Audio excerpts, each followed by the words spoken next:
Recording. Let's start the stream. Yes. Okay.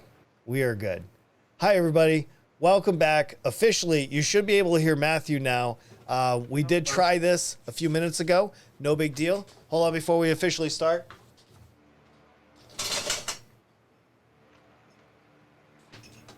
I got my tea with Unjacked.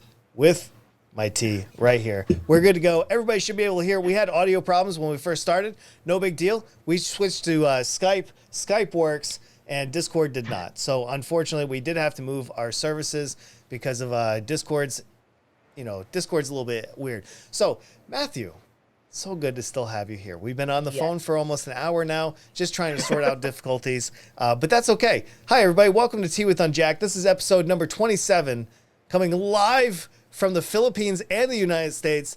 I'm Matthew247 with me, and it's so good to have him.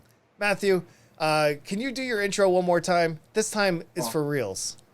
All right. Well then, hello everyone. I'm Matthew247, providing you Among Us and Minecraft gameplay Monday to Saturday. Great to be here. Yeah, he's actually a fairly new streamer to Twitch. You started September, is that right? September 24. Yes. Nice, dude. Yeah, you never forget the day that it really kicks off, right? Yeah, it was actually a day where I was like, am I really going to do this? I'm like, oh, because I'm always scared of new things. They always horrify me.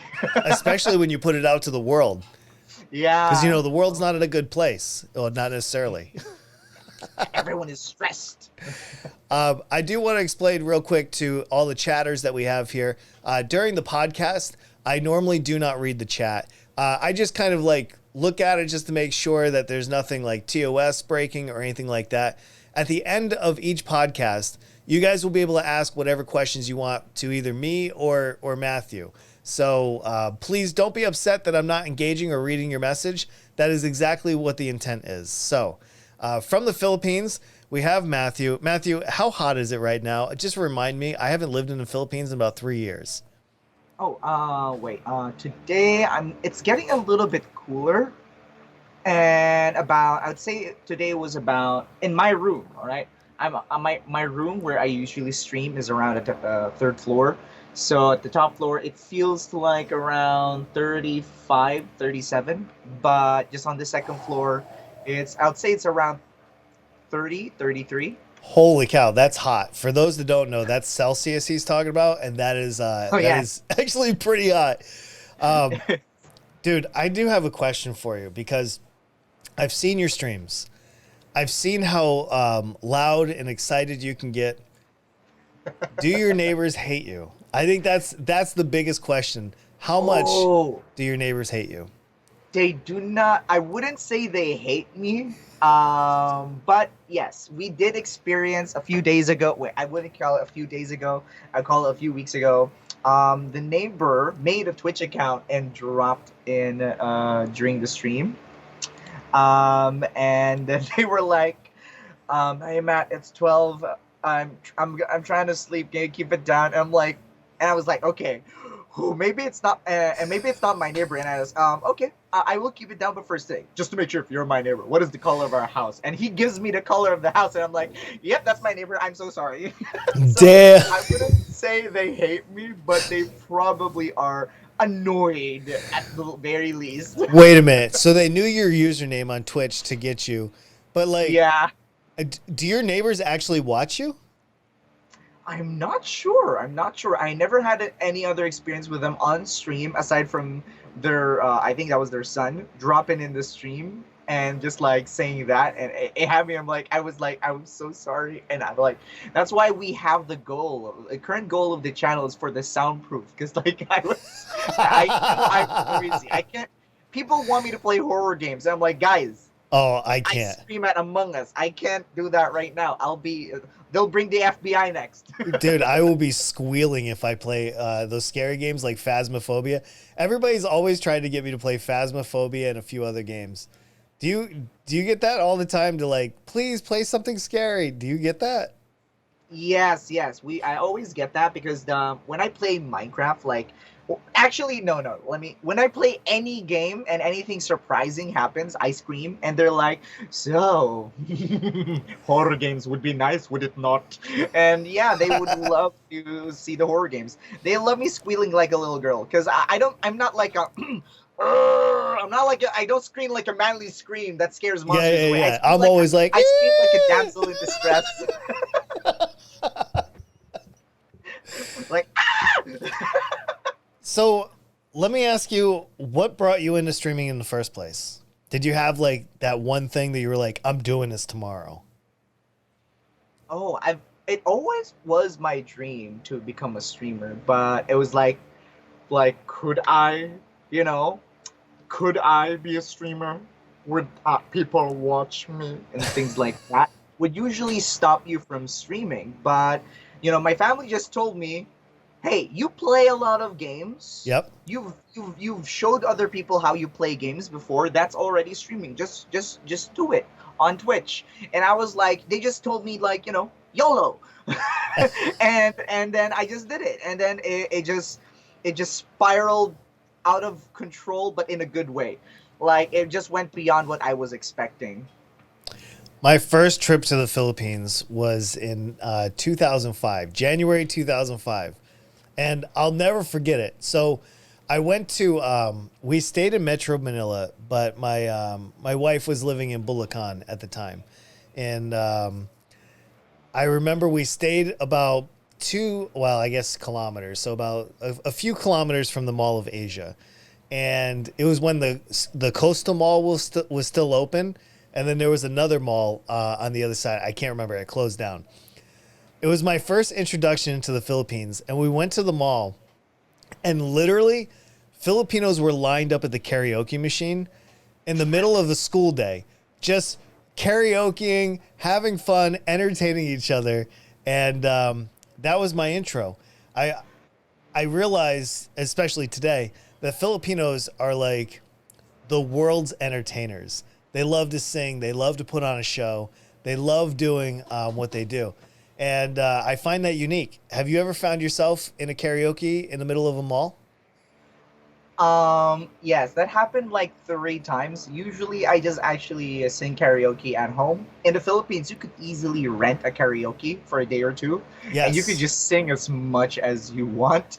But there were a few times where me and my mom we sang in a karaoke together. It's usually my mom. She's like, "I want to sing," and I'm like, "Okay, mom, you can go and sing." And she's like, "You have to come with me," and I'm like, okay, all right, and like in front of a lot of people.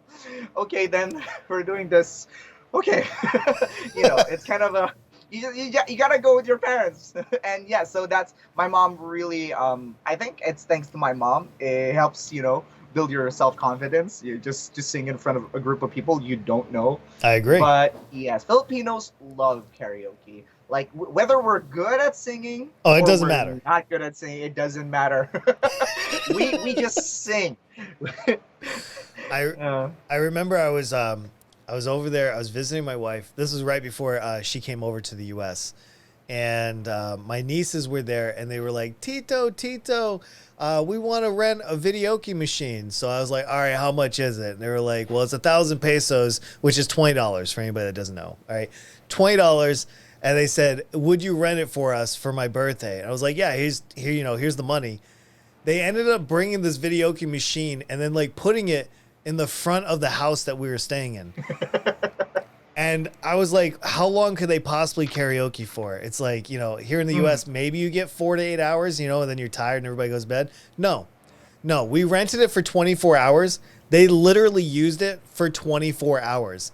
I yeah. actually had to get up out of bed and tell them, please move it over to that house. If you would please just move it over there. Anyway, that was my big intro to the Filipino way of singing their butts off. Mhm. Yeah, I and I only karaoke when I've been drinking. So if I'm over there, if they want to load me up with San Miguel or something like that, I usually will have some good fun. So, but yeah, that's where the entertainment comes from in the Philippines. I think just as young children, you guys are like put out there to do all kinds of stuff and put out there. Plus, if you look at your TV, anybody that watches Filipino TV, you see Vice Gunda, you see all the shows that are just nothing but like talent grabs. It's just singing and dancing and games, and it's a lot of fun. Do you watch a lot of TV, Matt? I haven't watched TV shows in a long time. That's fair. So I don't either. yeah, I'm more of a I'm more of an anime guy. So I usually just watch stuff, anime things like that online, Okay. and that's what I've been vibing with. And I'd say like as much as Filipinos love karaoke, I have rarely met people who do not like anime. Anime has a big influence in Philippines as well, crazily big. Yeah. Yeah, absolutely. Matter of fact, my youngest daughter, she's half Filipino, half white, and she just sits there and draws anime characters all day long. She's got a lot of talent, and it all comes from the Filipino side, I think. Switching gears a little bit, Matthew, what do you do off stream when you're not like entertaining the people that are in your chat? What do you normally do? What's a normal day in your life? Oh, so when I'm not streaming, I usually just wake up in the morning, sometimes make coffee for my sister and her husband, prepare some breakfast. If I wake up at time. Sometimes some of these days I'm not waking up on time. Other than that, and then I just prepare for work. And then after work, I usually take a nap. I take a nap just to make sure I'm awake during the stream, because the stream lasts until like 3 a.m., 4 a.m. So I need to make sure like my eyes are not like, wake up everyone. I need to stream. So I gotta make sure I got that extra energy from a nap. So and then it goes to straight to dinner after taking a nap, dinner, and then stream prep. And sometimes I help prepare the dinner as well. Sometimes I don't. It kind of depends on the food. Can I actually help prepare this food, and I'm just gonna burn it for everyone? So that's what happens. I help, and then dinner, then prepare for the stream. Usually about 30 minutes for prep, making sure everything is ready. No, that's a decent day right there. That's Yes.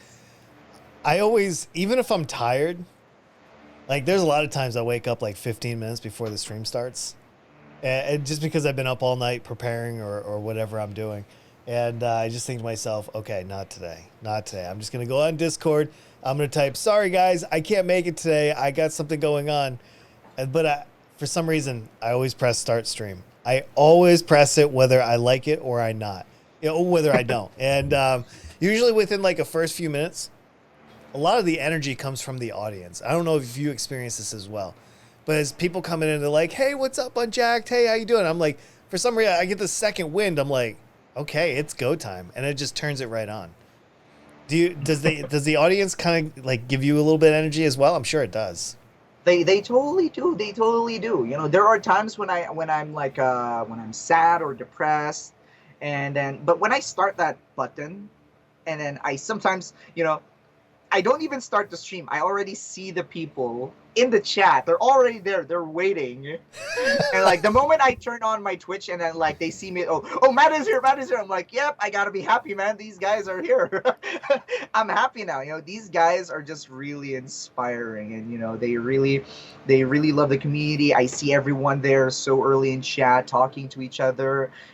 Building up a group of people who are actually like best friends.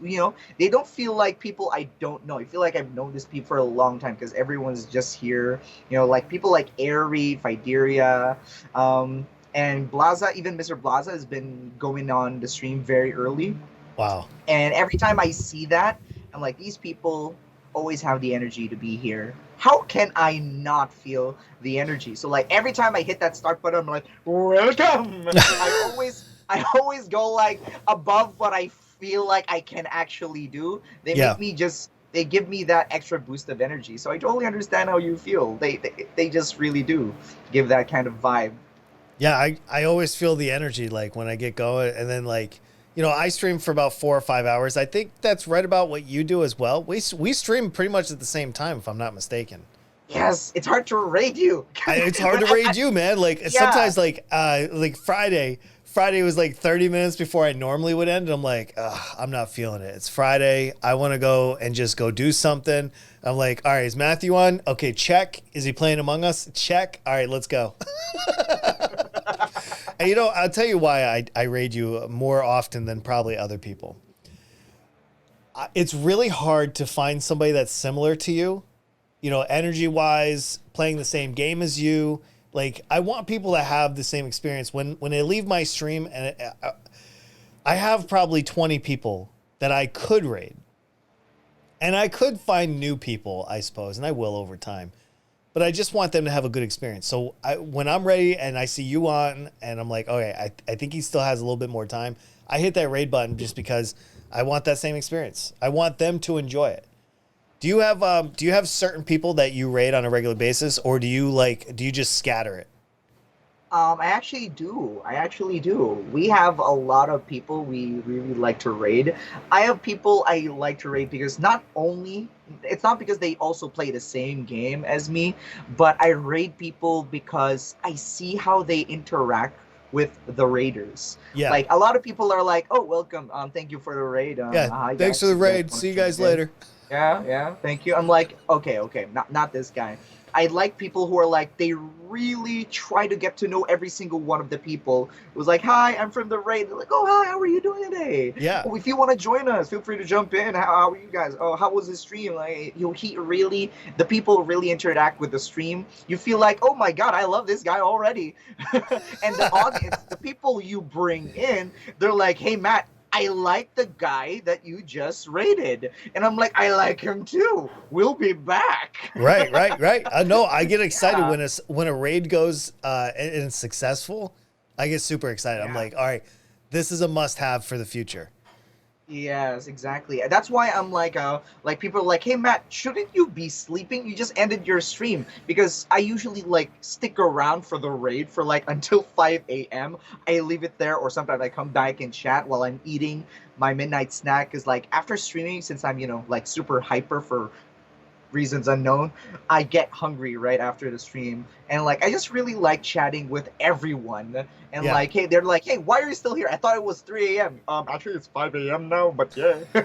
Because I really feel like when you raid someone, you gotta show that you're also there for them, like just chatting with them. You're not just dropping your people off. I just want to see. I love looking at the chat box, Right. and just watching my audience join his audience, like they've been there forever, and just watching the chat box just skyrocket into oblivion. It's an amazing experience. I always feel like if I don't have the energy to stick around in the streamer, like whoever I raid, I like to stick around for a minimum of 20 minutes, but I'll stay for an upwards of a couple hours, depending on what time I have. I don't always raid though. Do you feel obligated every single time to raid, or are there like I probably raid only 2 to 3 times a week at most. I raid every time I Really? get every opportunity I get. Because there are lots of people Yeah. that I really like to share, and let my community meet, and and it really builds that. It's kind of like you're building a relationship with everyone. And when they're like, for example, there's this streamer called Zysips, and we rate him from time to time because he has this crazy intro that just makes me laugh and giggle every single time. Like, rating this guy, just like they can't people can see me on my side, but every time I rate that guy, I just die from laughing. And everyone who's with me who doesn't know that, they're like, what the heck am I watching? Yeah, what's going on here? What is going on here? Because he has this very weird raid intro, or raid introduction.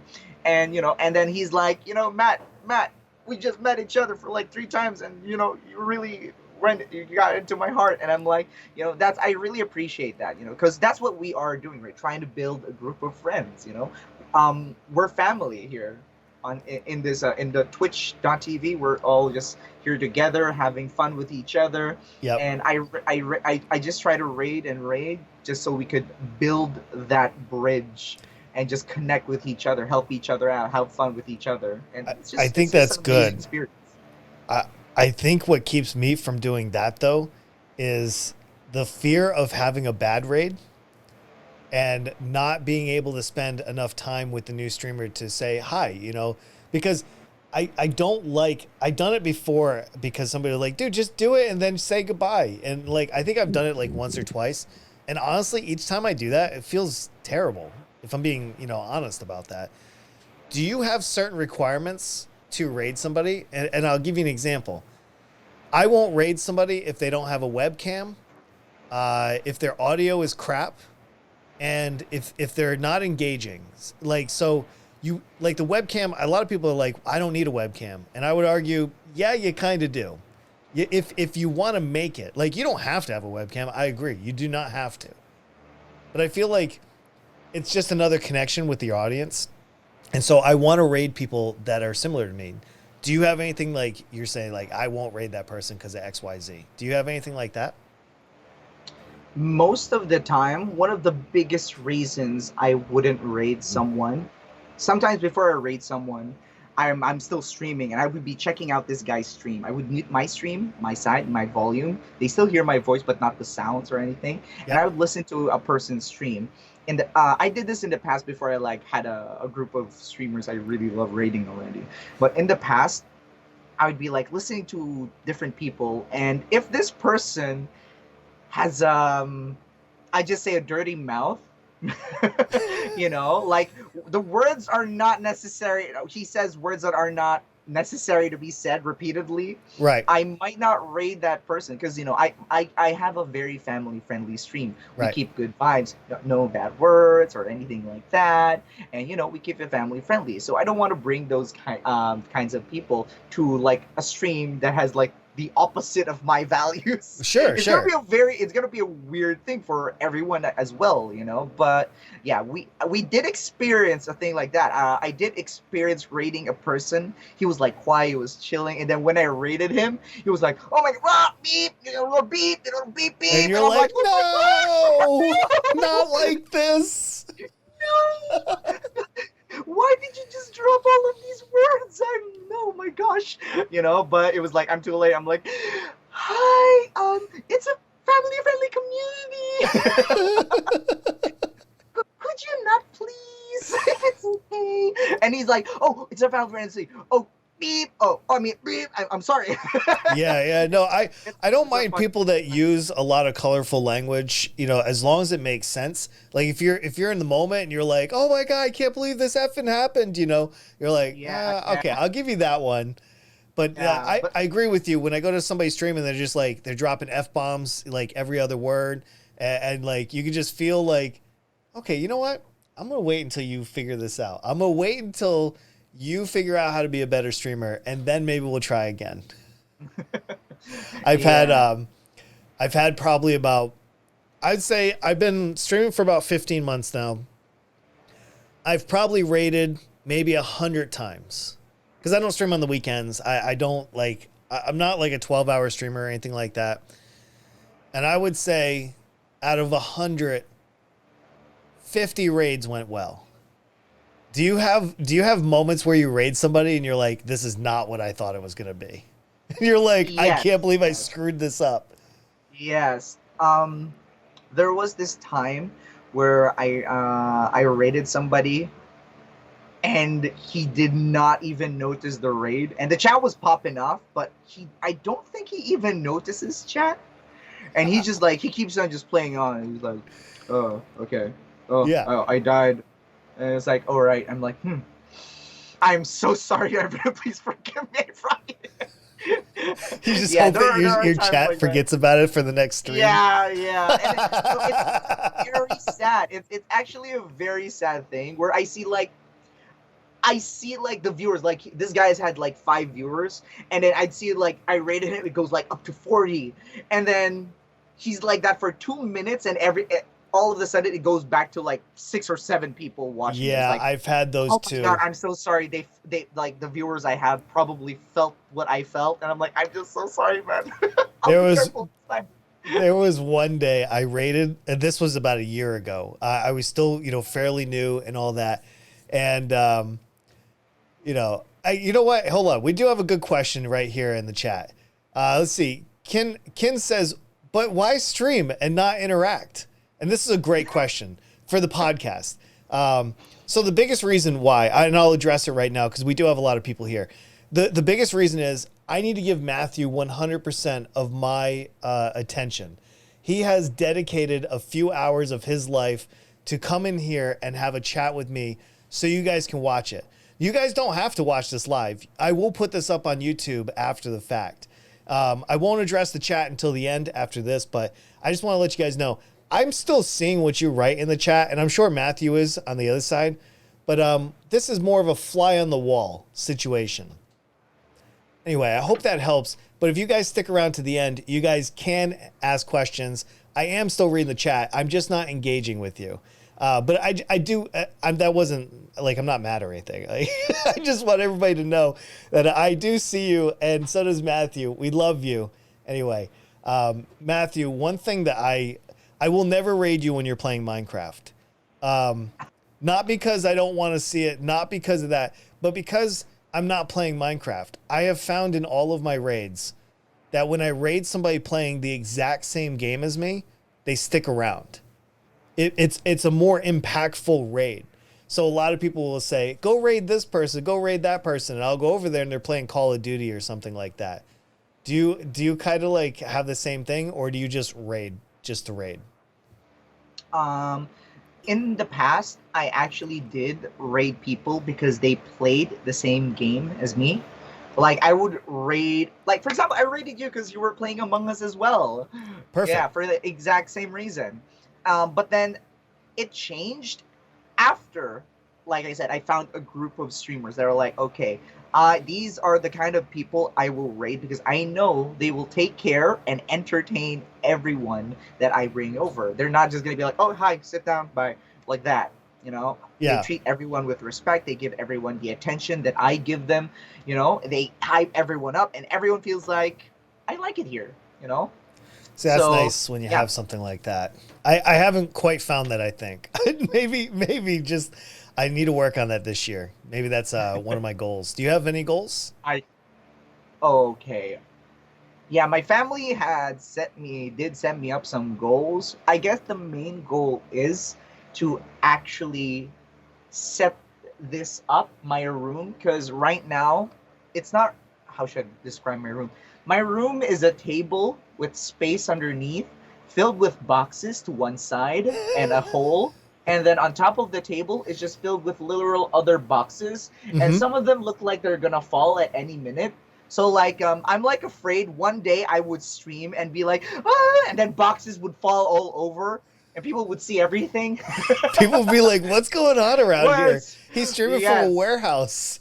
Yes, exactly. Like, I told people, like, it's just boxes everywhere, just stacked on top of one another. Some with pillows, some with a teddy bear, and the boxes have like random stuff in them. Like, one box would be like, oh, it's clothes. Okay, that's not dangerous. And then another box would be filled with like plates and cups and not paper cups. It's just all random stuff. So like, a goal is definitely to get an soundproof area. Mm-hmm. With the padding, the wood, the foam, and everything like that. For the neighbor. Yeah, right, right. For them, to do them a solid. I like it. Yeah. For the neighbor, and just to look more professional. I've taken pictures and videos to like have like one day to have like a video progression. Like, I started from here, it was this, and then now we're here. Kind of like the journey from point A to point B. So yeah. But that is currently the goal, and at the same time, I just hope that one day, partner, I hope one day that will be in reach. Just to have to be able to spread more fun to more people, to create a bigger community where just streamers and viewers come together and just have fun with each other together at the same time. Yeah. Yeah. I guess those are some of the goals that I have. Those are pretty good goals. I picked this room just because it was the only room we had in the house that wasn't occupied. And it was a transition period for me. Like, I don't know if that's just a spare room that you have, but like for me, it started off, this desk, this computer setup was actually against this wall. This is before I understood how lighting worked and stuff like that. Because like in front of me, I have two windows. They provide wonderful natural light if I need it. So the stream is just lighter, and it was a progression over a year. Some of my goals this year is I'm hoping that I can cross 25,000 followers by the end of the year. I'm hoping that we can kind of turn this into like a little bit more of a studio area, and I think also a small goal is to build my TikTok. Those are some goals that I started the year off. I don't know if I'll achieve them or not. Do you TikTok at all? Do you do that? No, no, Is it I popular in the don't. Philippines? Oh, yes, it is. It is kind of popular in the Philippines. So, TikTok is kind of popular. so what keeps you from it? I was never the type of guy who was really that interested in social media. I guess that was one of the things that stopped me as well in the past from streaming a lot earlier than I already did. Because I'm a very shy guy, and it's like I never like take pictures of myself or anything. Yeah. When I was talking with my family about streaming, I'm like, guys, I don't even take a picture of myself, and I'm just gonna put my face out there. And so yeah, that was one of the hardest parts for me because I never take pictures of myself. All the pictures I have on probably the only social media I ever used was Facebook, and the only pictures I have there are pictures my family took or pictures I got because I was like in a family picture. But I don't think I have a picture that I took by myself. Like a selfie. Yeah. I never did that. I'm the same way. I Yeah. do not take pictures. I can remember just even when I was in the military for all those years, people would come around with like cameras and I'd say, hey, please don't take any pictures of me. Like I don't know, like I'm not really into pictures, so that is a hard thing for me too. So I can actually relate to that a little bit. Yeah. Yeah, it's definitely a tricky thing. Did you just stream directly onto Twitch, or is this something? So like I've streamed on Facebook, I've streamed on YouTube, and I've streamed on Twitch primarily. Did you start anywhere before Twitch, or did you dabble at all? I actually just started on Twitch. But there were times where I would be like, I have a friend who lives far away, and we want to play a game together, or they would like to check out the game I'm playing, and it's just gonna be on Skype, and I'm just gonna share my screen while I explain the game. So in a way, I guess that would be kind of like streaming, but for a singular audience. Other than that, I really did start with just Twitch. Have you dabbled outside like much? Have you even looked at YouTube or Facebook? I did look at YouTube and Facebook, and I did think about streaming on those as well. But I'm like, my PC was, let's just say, my PC could only stream Among Us properly. Like, if I tried any other game, my PC and the stream would die. So, Yeah. so like, I was like, yeah, I cannot stream on different places at the same time. And like, I just saw that Twitch was like, it really looked like Twitch was the place that I really wanted to stream. And then like since I found that place already, I didn't feel like I wanted to stream on other platforms yet. Especially with some of the Twitch rules as well, right? It's when there was like TOS rules. Once you stream on Twitch, you can't just like post the video at the same time on other platforms. You got to wait for a few days. Yep. And yeah, so I just really stuck with Twitch. How And do I you? guess like when you transition to multi-streaming, Yeah. it'll be nervous day again for me. I won't multi-stream. I won't stream the same content on the same platform at the same time. So there's something I did last year. I transitioned. I opened up a few more YouTube channels. I have one that's called Unjacked Archives, and I was playing copyrighted music a lot last year. I was trying to learn how to stream, and I wasn't saving any of my streams. And then I realized there was a feature on Twitch that you can export your videos. You just click and it'll bring it right over to your YouTube channel that you're linked. And so I think it was like the last day of October, or it might have been the first week in November, I decided to start exporting every stream in its entirety without being edited or anything to the archives channel. So anybody could go back and watch literally every stream that I've done since the first week in November. Do you save any of your content? I did save some of my content, and mostly though I'm relying on clips. Not like the full stream content anymore. Okay. Mostly just clips for now. Because I did like editing videos where wow, editing the videos were very, very difficult to do. They were fun and extremely difficult, but the amount of time it eats just to edit a video took a while. Yeah. And so I couldn't do it now. I did it before. I would like try to do it with every single video. Okay, some of the clips are embarrassing, but I think that it's still content. Dude, I have Like so people many love it. embarrassing People love clips. it. Yes, people. That's what people like to watch. They don't want to. I would usually see if I would compare. What would you people normally watch? An epic moment or a funny moment? Chances are people would 70% would click on the funny part. One of like for example, watch me beat this guy with one attack versus I was walking and my pants fell. They would probably click on that one first. They're going to click on that one first Like every time. I will check that out, but I need to see. Kind of like that. So yeah, I do want to like just record everything. Like sometimes I wish like every single video would just automatically download and I could archive it somewhere. It's just that my PC does not have that kind of space. And second, my management skills is close to poop right now. So Yeah. yeah, So like my desktop is messy and everything like that. all I had to do was connect my archive channel to my Twitch. And then literally, because the videos are there for 2 weeks.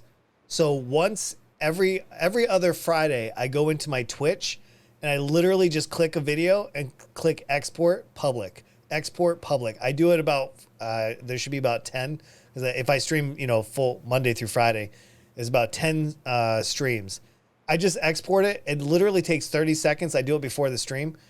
Because last year, I lost like 1,500 hours of streaming. Dude, that was great content.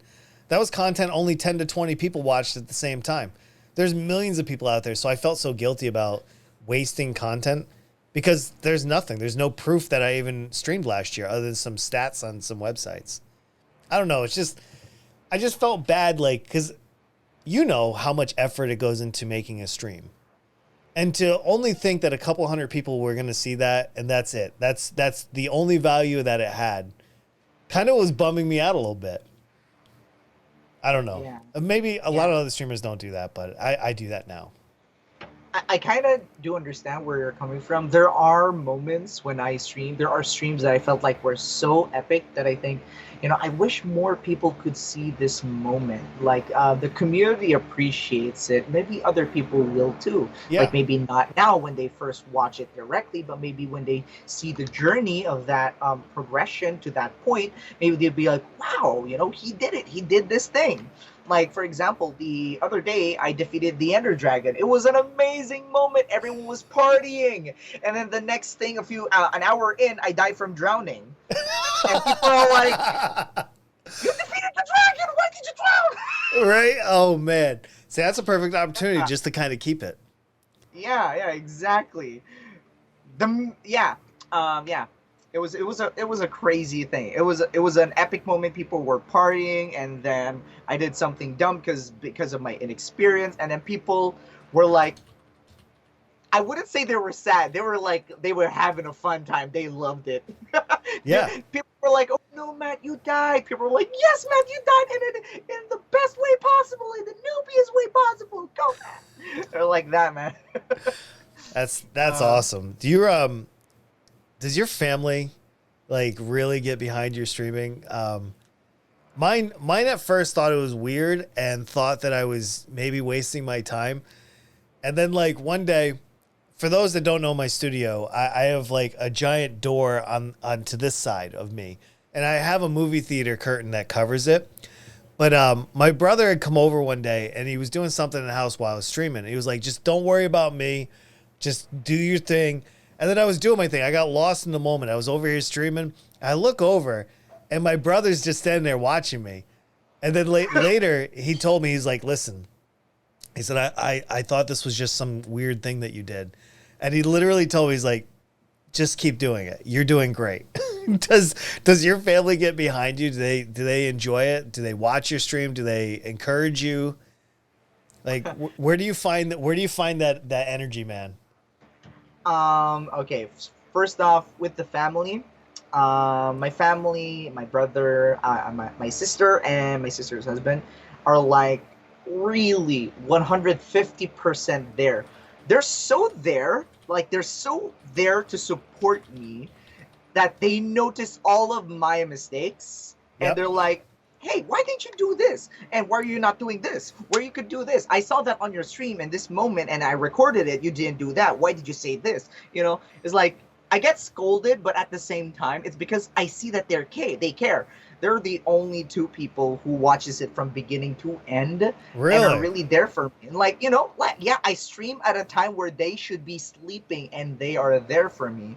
And like, wow, you know, I feel like it just feels very like, whew, right, very touching, I think And it's good to then have around for sure. yeah, yeah, but there are those in your family as well who are like, oh, you're streaming, okay, good, hope you do well. Good, get out of here. They're like, yeah, yeah, Yeah, good luck, beat it, man. kid. There are people like that. But what I always tell on my streams is like, I might have 8,000 followers or 9,000 followers, but it's you guys who are always here that what keeps me here. You guys are the one. You're the one, or you guys are the reason why I'm here, because you guys are always here with me as well.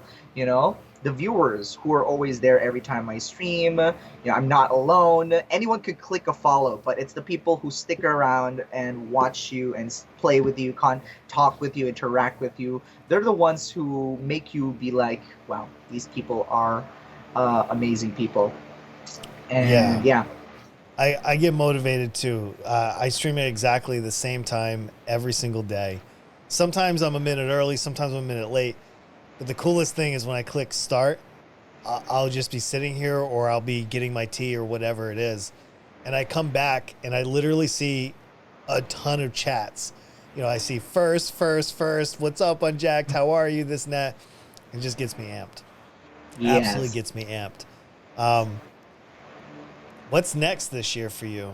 Do you have anything that you're gonna try or anything that and this is just an open question. Like, is there anything that you want to try in your stream that maybe you haven't done yet, and you're like, I'm not sure if I should roll it out. And if there's something that you don't want to talk about, a secret or something, please. There are mini games that are gonna be coming to the stream channel very soon. Like things, it's gonna be. I'm gonna hate it and love it at the same time. Let's just say it could, for me, for on my side, it's gonna be one, very disgusting. Two, thank God it's not disgusting. I'm not gonna give out any more details than that. Okay. But it's something that's just like, if I'm unlucky, it's gonna be super gross. If I'm not unlucky, I'm be like, thank God. I'm not gonna give anything more than that. But yeah, and also the horror games will be coming in this year, hopefully. Well, Oh I'm God. praying that the soundproofing comes along, and I'm also gonna get something. So people, like, I think sometimes people are. I had a few people, just like one or two people come in. They're like, "Wow, you're so fake. Your reactions are so fake," and I'm like, "Dude, I really got scared. I almost peed my pants." Dude, there's always gonna be somebody out there talking trash and be like, you know what? You're Yeah, fake. Get out of here. Fake news. yeah. You So phony. I'm gonna get something so they can have like visual evidence that I got scared and I'm like gonna have a heart attack. Right? Like, what do you want to see? You want to Yeah. see that I peed myself? Here, Yeah. look. Look, it's wet. I'm wet. I you found me first, I believe. I believe you Yeah, were yeah, the first to raid me, and yeah. we do play a lot of Among Us. I started playing kind of after the wave, so the first game was the last week of October, and I found that I absolutely love Among Us. I like to think of Among Us like a game of chess, right? So Skeld is my favorite map. I look at it as a chessboard. You got 10 pieces, and you got to figure out the game. Like the map's not going to change, nothing's going to change, but it's your style, it's how you play, it's everything inclusive. I love Among Us. It like really is one of my favorite games because it takes a moment to really think about what you're going to do. What do you think about the new map? I think a lot of people would probably be curious of what you think about the latest update in Among Us. Okay, for the new map, I think it's really good. I love all the new tasks. There were some tasks there that drove me insane. Like for example, the vault thing. I was like, how do I do this thing? Or the one in electric where you gotta flip switches. I'm like, I was opening the switch, all of them, like, why on earth is it not working? And then I realized I had to do it in order. And I was like, I did kind of get mad. I'm like, what am I? I'm gonna die. And then someone kills me while I'm trying to figure everything out. And I'm like, Did I still get mad over that? yeah, yeah. You know, you're trying to do your thing, and they kill you trying to do your thing. But I really like how big it is, and I think the new airship map really relies on people getting jobs, such Yep. as someone who watches out admin, someone who watches on cams, because the map is so big and it's hard to keep track of everyone. And that's why sometimes we have people who always stick on cams, like Dini. He's always on cams. That's why when this guy is not on cams, I'm like, it's You're you, like, I isn't got it? you, you son of a It's gun. you. Yes, yeah, yeah, like that. You use those, and it really makes me feel like, I feel really attached to these people. Like you play with these people for so long, Yeah. you start to notice these things. Like this person is not on cams. It's a high chance he might be an imposter because this person has been on with you for a long time. Yep. You really develop a bond in the game, and you know, admin is a very big thing. Like if someone finds a body and they're like, "Where's the body?" I found it here. I'm like, well, only you guys were there. I didn't see three people there, so it's a self-report, something like that. And I think it's a very good map because a lot of people in Skeld, they just like barely do their tasks. They Yep. just keep on running around. They're like, I'm gonna find him, kill someone in front of me eventually, like that. And it kind of does happen. It kind of does work. But in airship, you cannot rely on that. No. You really need someone. It's so big. Sometimes someone died, and you're like, where the heck is the body? No one's finding it for a long time because no one is using the admin table or the cameras. He just died in a corner somewhere. Right. And you got to find it, all those little side rooms and stuff like that. Yeah, and the worst part of it, because you couldn't find the body in time, you find it at a moment where someone's walking by it, and you're like, "It's you, isn't it?" Tell He's me like, the "I swear truth. it's not Tell me." him. Look me in the eye. Yeah. What task have you did? Where have you been? Things like that, and they're like, "If you vote me," and then they're gonna say something instead of explaining what they've done to prove they're not sus. They're gonna say, "It's not me." Right. That's It's it. not me. That's all they're gonna say, and you're like, "I'm so sorry, man. You look so sus." It's all you're saying. We waited almost, I think, 4 or 5 months from the time they said that they were going to add a fourth map. They did release it on March 31st. I believe you were live at the same time I was for the release. Yeah. Did you? How should I ask this question? Let me ask you this way. What would you tell the developers at this point that they could do to improve the release that they just, like, they brought us Airship in the way that they did? What do you think they did right, and what do you think they did wrong? Okay. I am happy they released the airship new map. Everyone was hyped. Yep. I am sad that their servers couldn't take the hype. That is Because true. I streamed for like 3 games and then it just died. We could not play because the servers could not handle, like, I checked out, and on Twitch it was like there was like 500,000 people Yeah. watching. Yeah. And I'm like, that's people watching. We Can you got up to imagine how many people are 800,000. playing? Yeah, and I'm like, how many people are playing compared to the people watching? And the servers just died. Basically, the only thing they could do to not crash the entire game was like region lock people in Asia, Europe, and North America. If you're here, you stay here. And basically, that killed my channel because the community is mostly based in Europe or North America.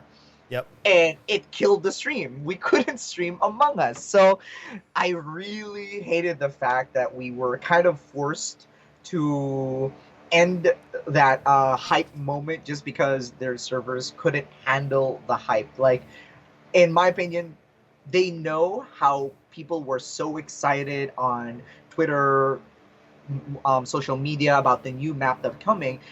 I was hoping that they kind of were ready for that kind of rush of people wanting to try the new map at the same time, but they weren't. And at the same time, the bugs and the quick chat Yep. and all those things kind of the new map was like this, but like this the hype level was like, oh, I love the new map, but then all the bugs were like this big at the problem. And like, so they did release the new map and it was amazing, but because of all the problems, like people can't join, they get stuck. I had a guy who every time he kills someone, he cannot move away from the body, and there are people who can't even talk or can't Yep. even log in.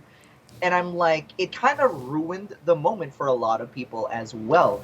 I kind of wish they fixed everything first before they released the airship, so that people would appreciate everything so much more than they did when they did it.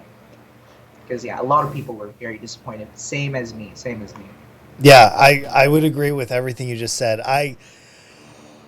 The week before the release, I was averaging anywhere between 40 and 60 people concurrently on my stream. We were getting hyped up for it, and then they released during the hour it released, I had hit 110 concurrent viewers. Now for a channel my size, that's 6 times my normal. And then when all the bugs came back or came in, and people realized they didn't make the map 15 players, when they realized like all the Yeah. things that were wrong with chat, like I I lost like half of my audience literally because of that update. My gripes with Airship, it's too big, it's too ambitious, and it's really hard to play with only 10 players. It is very difficult because of the three tasks in particular that they created: records, the electrical 1 through 7, the vault. Actually, make that 4, and the towel, the towel pickup. They're just far too long. Like, it actually almost feels like working a real job. By the time you're done, you're like, wow, how did I not get killed while I was doing that? And but we are still playing the map on stream, just because I'm hoping that those updates will come and they'll fix a few of those items. They fixed quite a bit, but I think it might be a little too late at this point. I think it's going to be very difficult to bring a lot of people back. Do you see the same thing? Is Among Us dead? Are we still okay? What do you think from your point of view? From my point of view, when I started streaming Among Us, from statistics, from the view with statistics, I would say like Among Us is kind of dying. Like, the only time where the amount of people watching for Among Us right now, it's because like the big streamers are streaming Among Us and they Yeah. have their community there with them. And now, when they're not there, you'd see like only a few people playing it. I would say like, if Among Us is not dead, it is dying, but I would stream it regardless, because I don't stream the game because there's like a lot of people watching. I'm Right. streaming it because like the channel was built around this game and everyone still loves it. It's like when people say, "Hey, let's play community games with the community." For me, like Among Us is a community game. Yep. It's something that brought us together, and I feel like everyone has a sort of attachment for the game as well, same as me. Like, people, I've been rating people and they're like, "Hey Matt, how do you keep on playing that game like Monday to Saturday, Among Us, Among Us, Among Us, Among Us? Don't you get tired?" And I'm actually having fun. It's actually fun for me.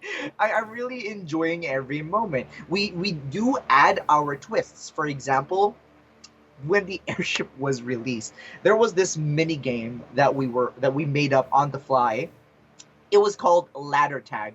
Do you know, in the gap room there's like really tall ladder, Yep. Yep. and basically we would have the imposter up there, and everyone would be at the bottom of the ladder. And once the imposter starts going down, everyone needs to climb up and avoid the imposter, because the imposter will now start killing you guys. Just, you guys go up and down the ladder and everything. You'll see people going up and down the ladder. and it was fun. The imposter is just trying to bait people to go up and down on him so he can just kill them and everything like that. It was amazing. But then, for some reason, I guess the game was not meant for that, and the ladder broke. We could not use the ladder. It would stop working.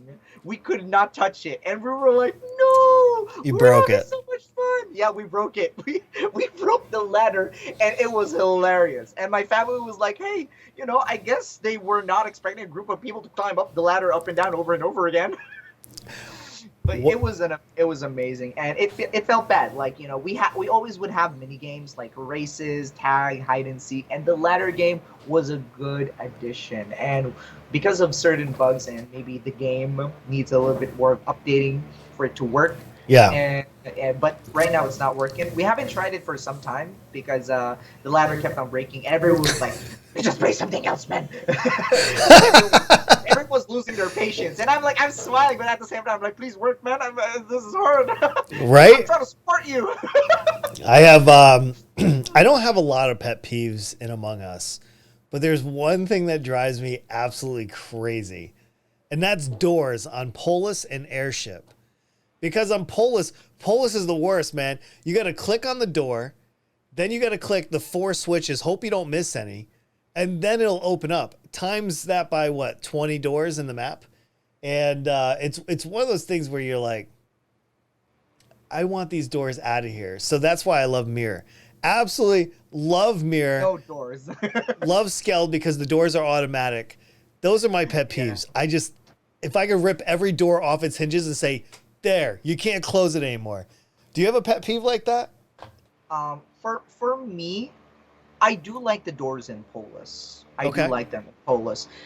The clicking is a lot easier. What pisses me off is the airship doors. The cards, man, the cards.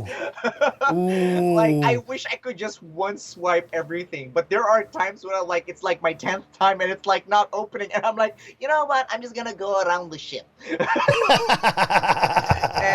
And I guess in a way, as an imposter in Polis, it's a great advantage because I think Polis is the only map where you could sabotage the doors, Yes. as you have sabotaged something else like lights. You can still sabotage doors at the same time. You can do it with Skeld, but Skeld will automatically open them after a certain time. Yeah. And for me though, on Skeld, you can use the time.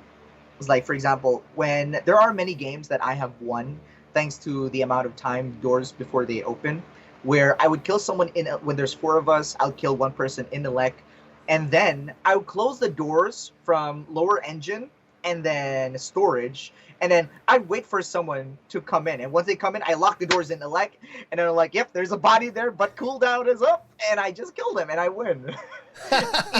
In Polis, you can't do that because it takes they just have to click on the door, click, it opens. You're not like, oh no, I don't have that 8 to 10 second waiting time window for my cooldown to open. And so I think in Polis it's actually pretty balanced.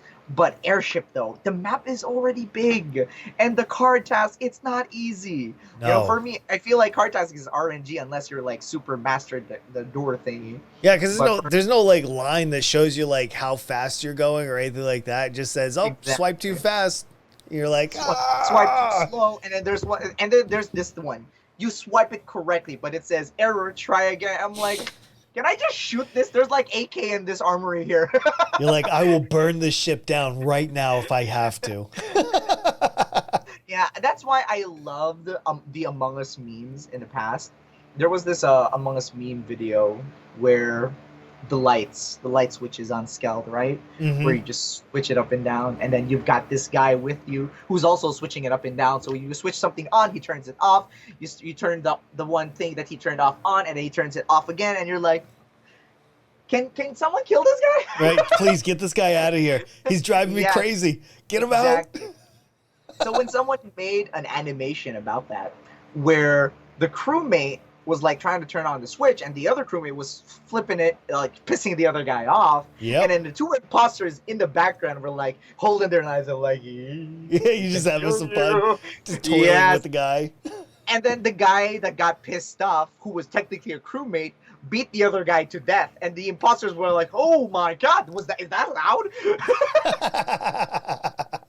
And I'm like, I relate on that guy on a spiritual level, because like Yeah. if I could only kill the people who keep on messing with the lights. Oh, they would be the first ones out. Trust me. If I can get my Yeah, hands on them. yeah. Are you a fast killer or a slow killer? It kind of depends. If I'm a opportunistic killer. If I see an opportunity, I don't care how early it is, Yeah. I would probably take that kill. As long as I feel like, okay, I can get away with this and have an alibi for this kill, I would definitely kill that person. What do But you I wouldn't say I'm fast though. It really depends on the situation. Like there's someone right there with him. Of course, I'm like, ah, I'm good. I'm not I the killer.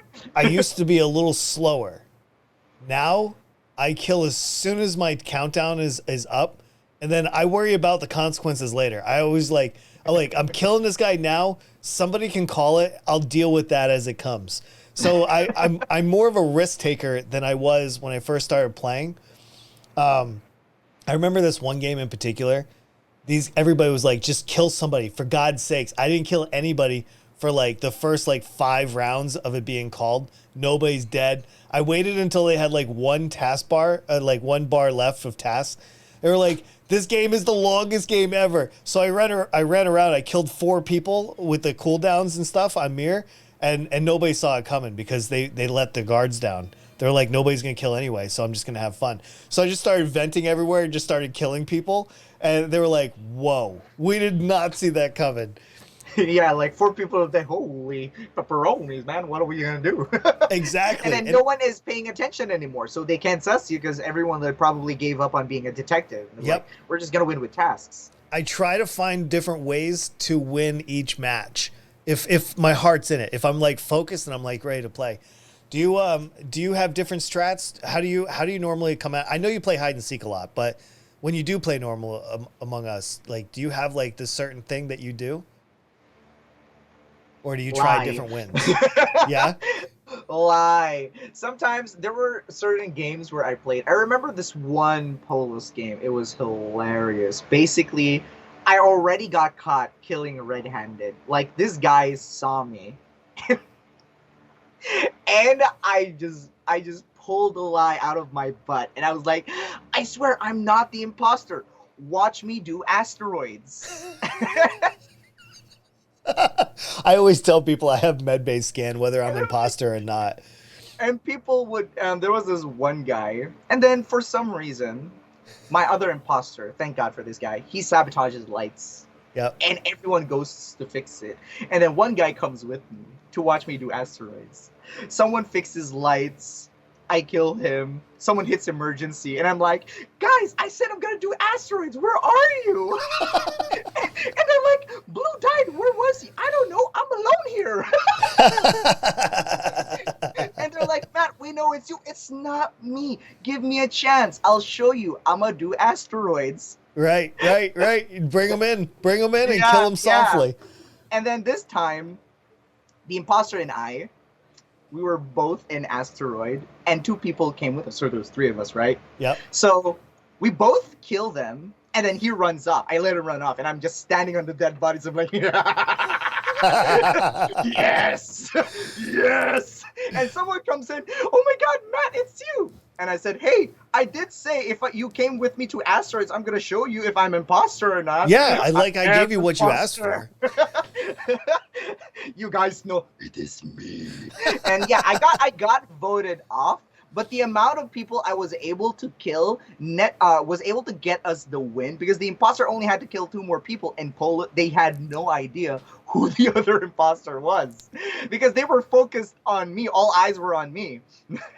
So we were able to grab that win. Sometimes it's amazing. And I think I had that video on YouTube somewhere. It was called Lying Goes a Long Way.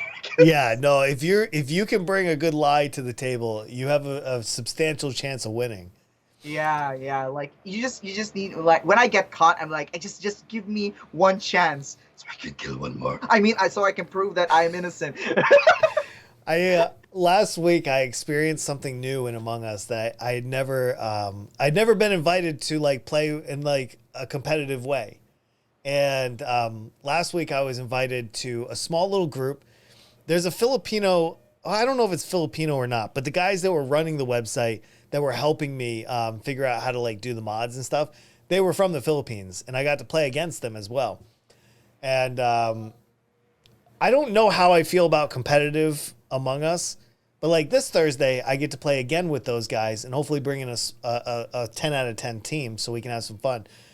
It's weird not playing with the audience, and it's weird playing with like a group of content creators because, you know, it's a different vibe. It's a different feeling. Would you ever play competitive Among Us with other content creators? I would play with other content creators, but I wouldn't play competitively. Because for me, Among Us is like, my relaxing game, just have fun game where I could just zone out, my brain can go like, and just play. I really don't like pressure. It's one of the reasons I hate playing FPS games where there's like, okay, it's only you. There's two of them. You can win this, and I'm like, yeah, I can win this, and then my hands are like, I'm like, I can't take it. I don't like this. Dude, speaking of that, I've actually thought about wearing like one of those heart rate monitor strips that you go across your heart, and you can show like how fast your heart's beating on the screen. I have actually considered doing that because a lot of people don't understand how nerve-wracking being an imposter is, whether it's competitive or not. Yeah, I don't know if there's a lot of value in that other than giving people a hint that I'm really nervous. Yeah. There are times like that as well. Like, it's just that how I feel is like right here on my face. So like when I'm imposter, I'm like, I've learned to push it down. When I kill and someone, when that moment you're like, okay, I can kill this guy, no one's gonna see me, and then you kill someone, and then just two people walk up in front of you, you're like, ah! Dude, I always do that, man. I kill somebody, and then I see a pixel enter the light radius, and I'm like, oh, I screwed it up. I gave it away. Yeah, I remember I would tell them like, I swear. I'm not gonna say like I'm not imposter. All I'm gonna say was I swear I saw him kill himself. Look, I have the weapon. It's right here. I'm like I know I have a knife and it's covered in blood and half of my body is like drenched in his blood, and like I swear he killed himself. And there was this one time they're like, yeah, it's probably not Matthew. I think these guys just rode with it, and it was one of the best games I've ever played. We're basically, like for I explained this to them already that the game's like, guys, winning is not everything. It's a game where you have fun. Yeah. And in that game, when I killed someone, they caught me, and I said like, I swear he killed himself, and they're like, oh my God, he killed himself. I should have known. And then everyone skips. And then I'm like, wait a second. I'm still alive. And then I killed someone in front of two people. I'm like, oh my God, he killed himself too. I'm like, oh my God, Yellow killed himself. Like, everyone's laughing. And I'm like, you know what? Yeah, I'm going to love this round. People are just acting like, it's just like, we're just having fun, Yeah. Playing the game in a way that's not supposed to be played doesn't mean it's not gonna be fun. It's just that when you're just with people who knows how to ride a wave. Yep. We're like, okay, I'm gonna be chill with this. It's funny. Everyone's laughing. The people who die, I see them chat in the chat like, I don't care, I died. This is one of the funniest moments I've ever experienced. And they're like, I'm like giggling to myself to death because it was hilarious for me as well. So yeah, there are moments like that was just like, wow. It's not the game, it's how you play it sometimes. I agree. Again, I'm going to go back to my metaphor earlier where it's a chessboard. Like they give you the chessboard, a chessboard. Nothing's going to change. You get 10 people, you get your tasks. How you interact with all those gives very different content. And so that's why I play a lot. And I used to play Bloons TD6. That's what I really started off with streaming full time with. And I was able to build my first, 700-ish followers through that game. And Among Us really brought me, I've tripled my audience since playing Among Us. And I'm a little nervous about the future because what we talked about earlier. There were some pretty big mistakes, some really big stumbles from Inner Sloth, and I'm a little nervous at this point in my streaming career that I'm not going to be able to take Among Us too much further because of it. Do you feel that? Is there anything that kind of like makes you nervous in your streaming career that, man, it could be over tomorrow? Because there's a difference. I'm sure you experience. I'll let you answer in just a second, but like for those people that don't know out there, there's a huge difference. When I stream like balloons, I'll get 5 new followers for the session. But when I play Among Us, my reach is just significantly larger, and I'll end the stream with 40 to 100 new followers. Now, like you said, a lot of them don't come back, and that's fine. But the initial reach, my numbers after I'm done with my stream, are just much bigger. I don't know where to go forward. Do you think about this at all? For me, yes, I did. I've been thinking about it when I started playing Among Us, and then after like I think I'd say a month in, Among Us gave me the vibe that people it's a very redundant game, and it did make me feel like okay, I feel like people are eventually gonna feel like I want to try something else, Yeah. and that's why I started streaming. My second game goal was Minecraft. Okay. Because you see, Minecraft in a way it's kind of redundant, but it doesn't have like a single pattern you have to follow. It just has Minecraft is just has the game itself, vanilla itself, can be played in so many different ways, and then you got the mods, you got the realms, you got different things going on, So that's why Minecraft is like my unlike Among Us where it's just like when it was created and then suddenly boom and then now it's going down. Minecraft has been like stable wave. And I do understand if you're like, where am I going now? So that's why I'm building my Minecraft community. Everyone can play together. But I think Among Us will always be a part of the channel because it's something like I would always like to keep because Yeah. it was something where it got me where I am right now. Mm-hmm. So I feel like there's like an obligation of love to it. I love the game.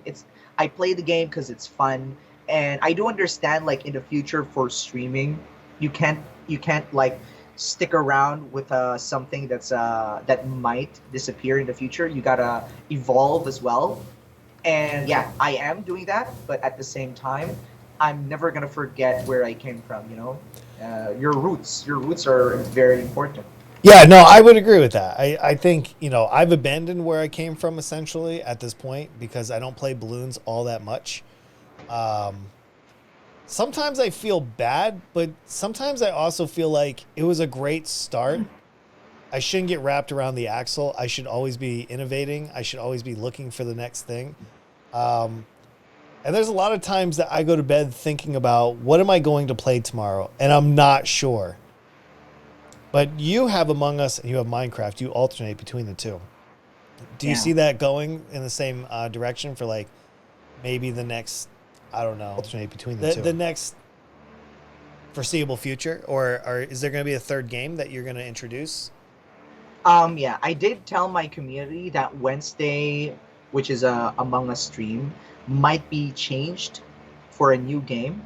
Okay. Like, we're probably gonna try out a few different games, and whatever sticks, will be probably replacing the schedule for Among Us.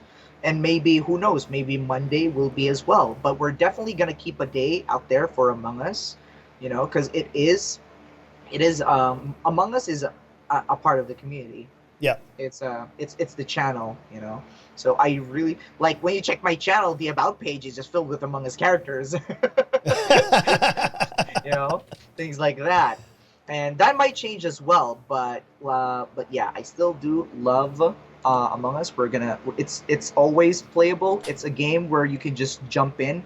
And it's not like when you play a game after for a long time, people are like, okay, I don't know how to play this game. Among Us is that kind of game where you could drop in at any time again, and people will be like, yep, I do know how to play this Yeah, game. you could come in for 2 or 3 games and bounce right back out, and you'd be fine. Yeah, exactly. People are gonna be like, you could even like, if you're not gonna stream the game itself, you can have that as an intermission game. Yeah, no, absolutely. Just like for okay, guys, you want to play something for a short while? Let's play Among Us. Everyone on mobile, PC, or whatever device they got can join in and jump in with you. It's a great game to just hang out with your fellow communities. Yeah, no, absolutely. I I played Minecraft March 2020. I did a 5-hour session for 4 weeks. Every Wednesday we did Minecraft. I could not get into it. I just don't like the game. I have severe ADHD, and so it is very slow paced. It doesn't engage my ADHD at the level that I need it to engage. Where Among Us, I have a task, I have somebody to kill, I have to run over here, I have to do this. There's a lot of organizing. And even though I think Minecraft is obviously an amazing game, it's just not meant for somebody like me. And so I've been trying to, like once a week, maybe twice a week, I've been trying new games. So I've been trying like Plants vs. Zombies 2. We did Rocket League. We did a couple games here and there that I'm trying out to see if I can get the next evolution.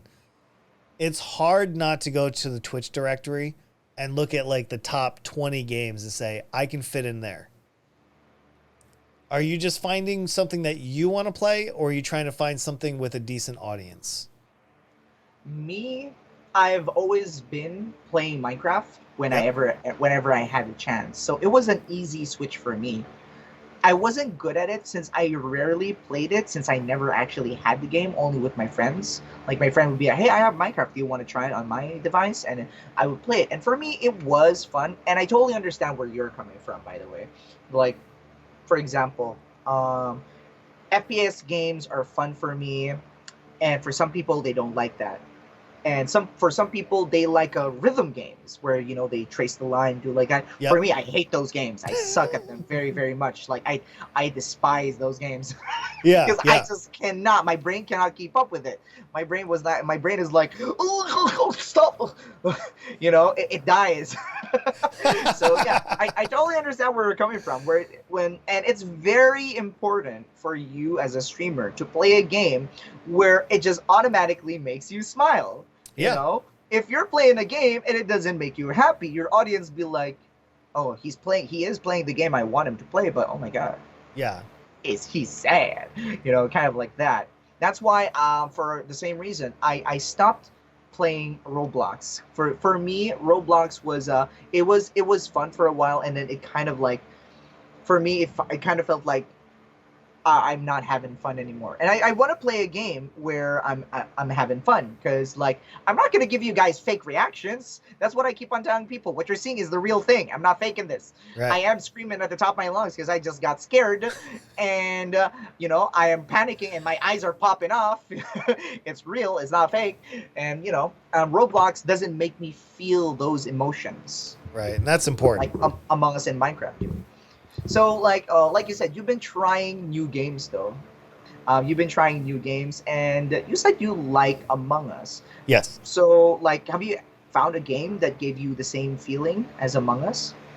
So, that's a complicated question. While, yes, there are games that give me unbelievable personal satisfaction, and I'll give you a perfect example. My favorite game, which I do not stream, is Path of Exile. I started streaming the first time May of 2018.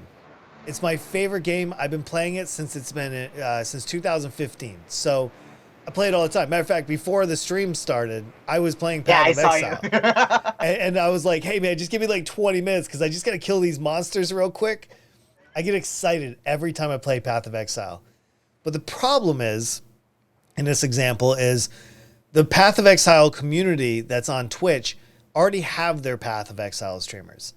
They're not going to look for the one view Andys, right? They want to know the guys that play Path of Exile every single day. They've connected with them. It's very hard. So when I play Path of Exile on stream, which I used to once in a while, max I get is like 8 viewers.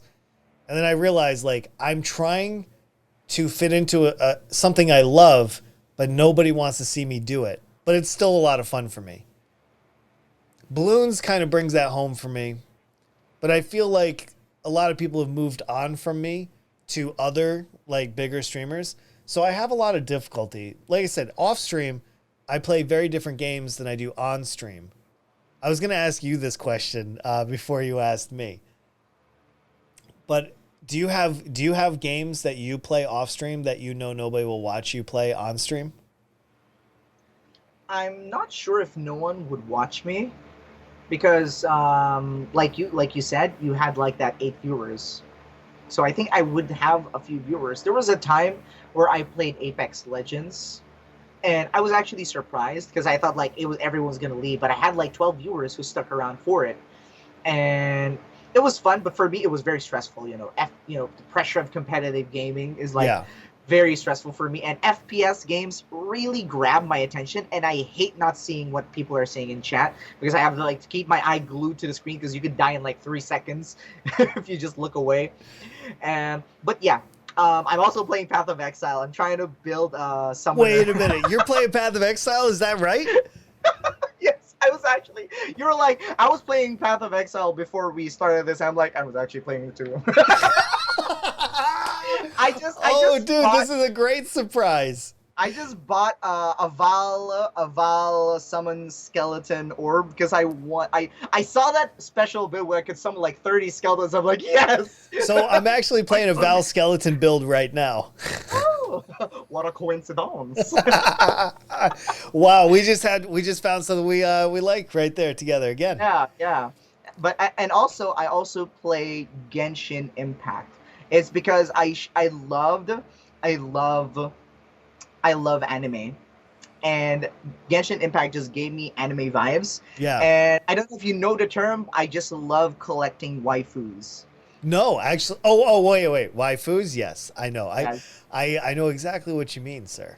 yes. That game has a lot of them, and it's just amazing. And I'm like, hey Matthew, what's your main character? What's his level? Oh, he's level. I forgot what his level was because he's a guy.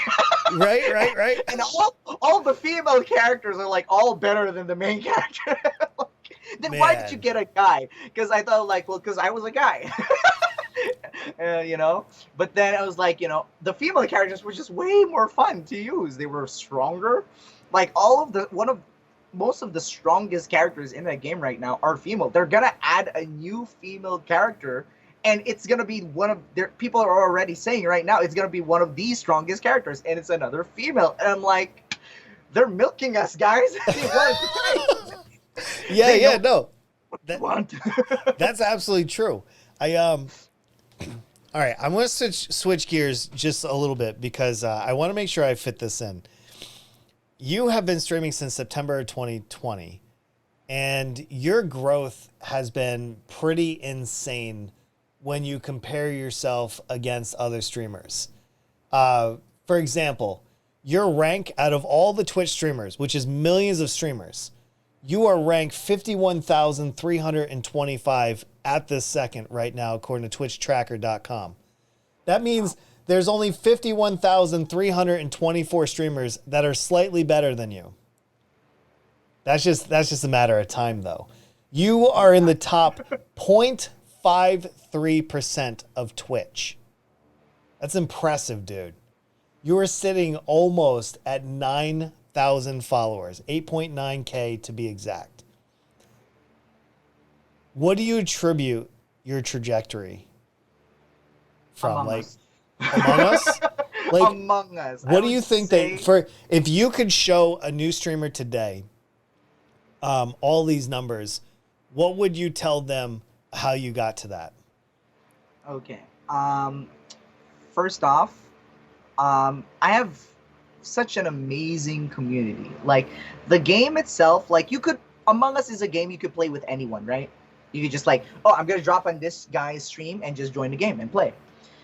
But the people in my community on my channel, they're so nice. They make everyone feel welcome, and the people are like, I love it here. We have some people coming into the chat and they're like, hi.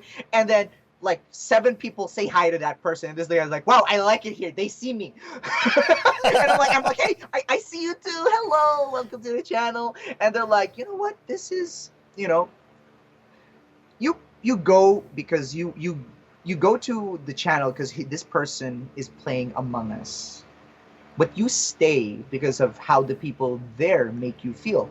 Right. And I just have these a lot of people who are always there for me no matter what. Yes, and like I love every single one of them. They're always there. They always they like they're just a group of people who like when someone like you said, right, there are people who are haters. They're gonna hate you. There was this time where this guy's like, "Oh my god, you look ugly," and I have very bad self-esteem, and I'm like, I totally agree with him. Honestly, deep down inside, like, I totally agree with you. I'm ugly. In my perspective, beauty is in the eye of the beholder. I Absolutely. agree with that, and I'm like, and for him, I support that guy. And then chat goes crazy, and they're like, "Get out of here! He's beautiful!" I'm like, "Oh my god, I'm gonna cry." They're just amazing. I'm like, when someone bad comes in, I'm not gonna talk to him because he's in trouble. He's gonna be he or she is gonna get in trouble, you Yeah. know. And they're just amazing people. They're like, I have a horrible self-esteem, and these people bring it up.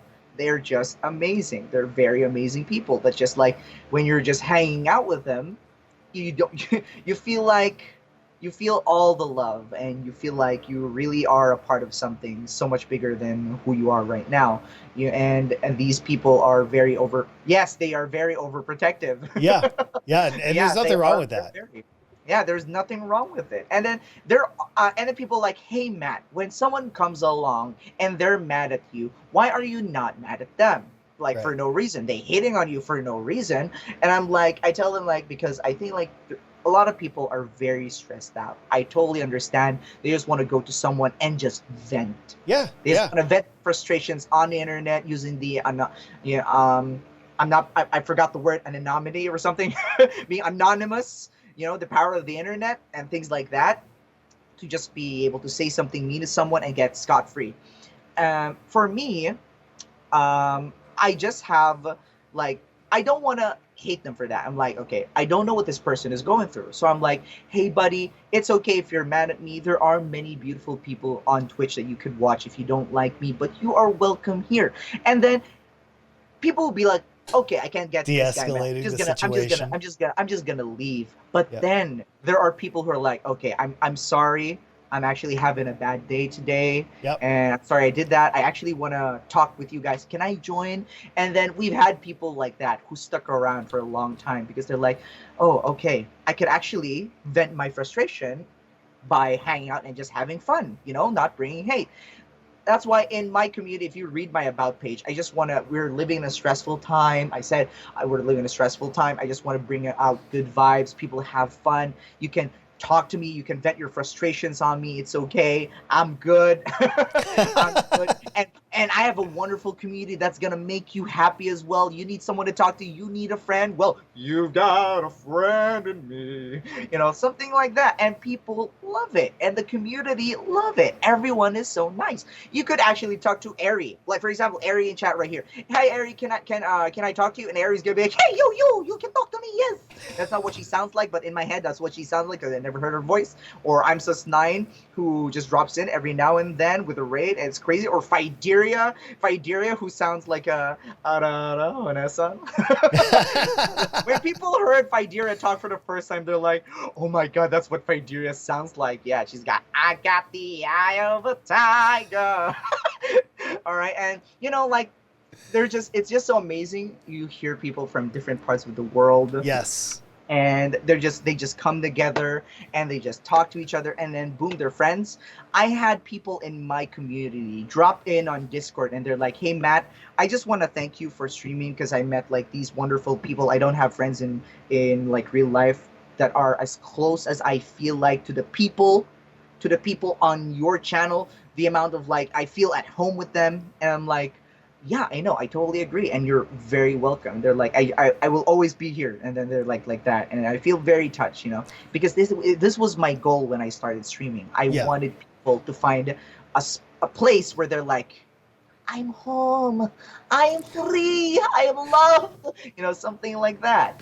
And you can see that people feel it. It's just a wonderful community. And I think for every new streamer out there who wants to try streaming, if you make people who go to your channel feel loved, they get the attention they deserved, and they do that to the people who come in, you're gonna start instead of a community, I'd be like, I feel like I'm starting a family here. You Right. know? Right. Yeah. Yeah, I have someone, Alphys, whose name Alphys Alligator. He's like, "Hi, Dad," and I'm like, "My son." I'm like, I feel like that. You're really starting a family here. Everyone just becomes so close to your heart. You know, and on that topic, let me ask you this because I think I kind of touched on it a little bit in the beginning, but I find that Filipino viewers are some of the most dedicated and loyal viewers. I don't want to talk about them like that, like they're just viewers, but like people, you know, like Filipinos are passionate about entertainment, about, you know, just becoming somebody that entertains people, you know, singers, actors, so on and so on. Um, and the Philippines is a small country. For those that don't know, I believe there's 108 million Filipinos. It's a small country. You do have to travel a little bit. I've been there about 30 times. I actually lived there for about a year. Um, because it's a small country, do you get noticed when you go outside? Does anybody, you do have a large enough audience on Twitch to where it's possible? Do you find yourself ever like somebody noticing you, whether you're on the jeepney or somewhere else? Okay. You see, the thing is, I am an indoor person. The amount of chances I go outside is very slim. So it's like, um, second, I don't have a lot of Filipino viewers. Because the time I started streaming, it was I started streaming during the pandemic, Yep. and also at the same time, the time I stream usually hits around midnight for the Filipinos. So chances are they'll be sleeping Yep. to prepare for work the next day or school the next day. And basically, Europe and North America, they start waking up and they start watching. So the chances of me being found, someone finding me in the Philippines is very, extremely slim. Extremely slim. And at the same time, I also rarely go outside, only for groceries. I am when I was in high school, or my friends would invite me to go out, and I would say no every single time until it changed, where every time everybody wanted to go out, they would go to my house because I would never leave my house. I was really the indoor type of person where basically, let's go to the mall, but Matthew's not coming. Then let's watch movie at Matthew's house. And like I got 15 people in my house, and my mom was like, I'm like, I don't want to go. And my mom was like, go outside and play. And I'm like, I don't want to play outside. It Yeah. would be crazy. It was fun. It was a fun thing for me. And people, and I had friends who would be like, they don't care. They would just stick around at home. Right. It would be fun. It would be crazy at home because my mom was like, "How can I do the chores if your friends are here?" And I'm like, "Then don't do the chores." And it's 30. I'm like, "I'm gonna clean later." But yeah, I've never experienced getting noticed because of those many reasons on Do top you of one another. do you think about it? Because I mean, clearly you're still on that same trajectory where like I would assume that by the end of the year you're sitting somewhere between 30 and 40,000 followers. Oh my god. Eventually, eventually uh, they're going to start noticing you. I guess when they start noticing me, they're gonna see what they get. Cause I was actually outside. I was outside shopping with my sister here, and I was like with my sister. He was like with my sister's husband, and he's um, tell me if this is like that, and like I'm gonna call him and like give me a signal if you're ready, and I'm like when I give him a signal, I'm like, and he's like he walks away instead. He's, and I had to walk to him. He's like, I was calling you. It was like, I'm not gonna go to you. You're doing that. And I was with my sister, and then we were like in the we were shopping for something. I can't even remember what we were shopping for, but I heard this music, and it was like, well, it was like the one little two little three macarena, and I was like, I look at my sister, it's like, hey, it goes like this, like, and so like, and they're like, my sister's like, one day people are gonna notice you, and they're going to understand is that like you are literally weird. Yeah, I think we all have a little bit of weirdness. What you see on stream, at least for me, is what you get off a stream as well.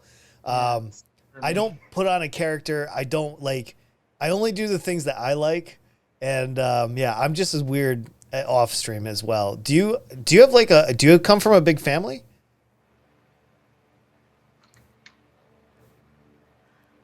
How do you know if it's a big family? If you have 8 or 9 brothers and sisters, you Oh, definitely come from a big family.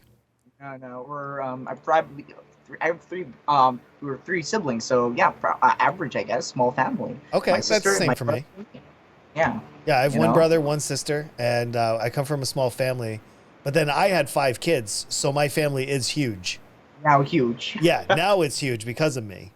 Um, It's yeah. your fault. Go forth and multiply, he said.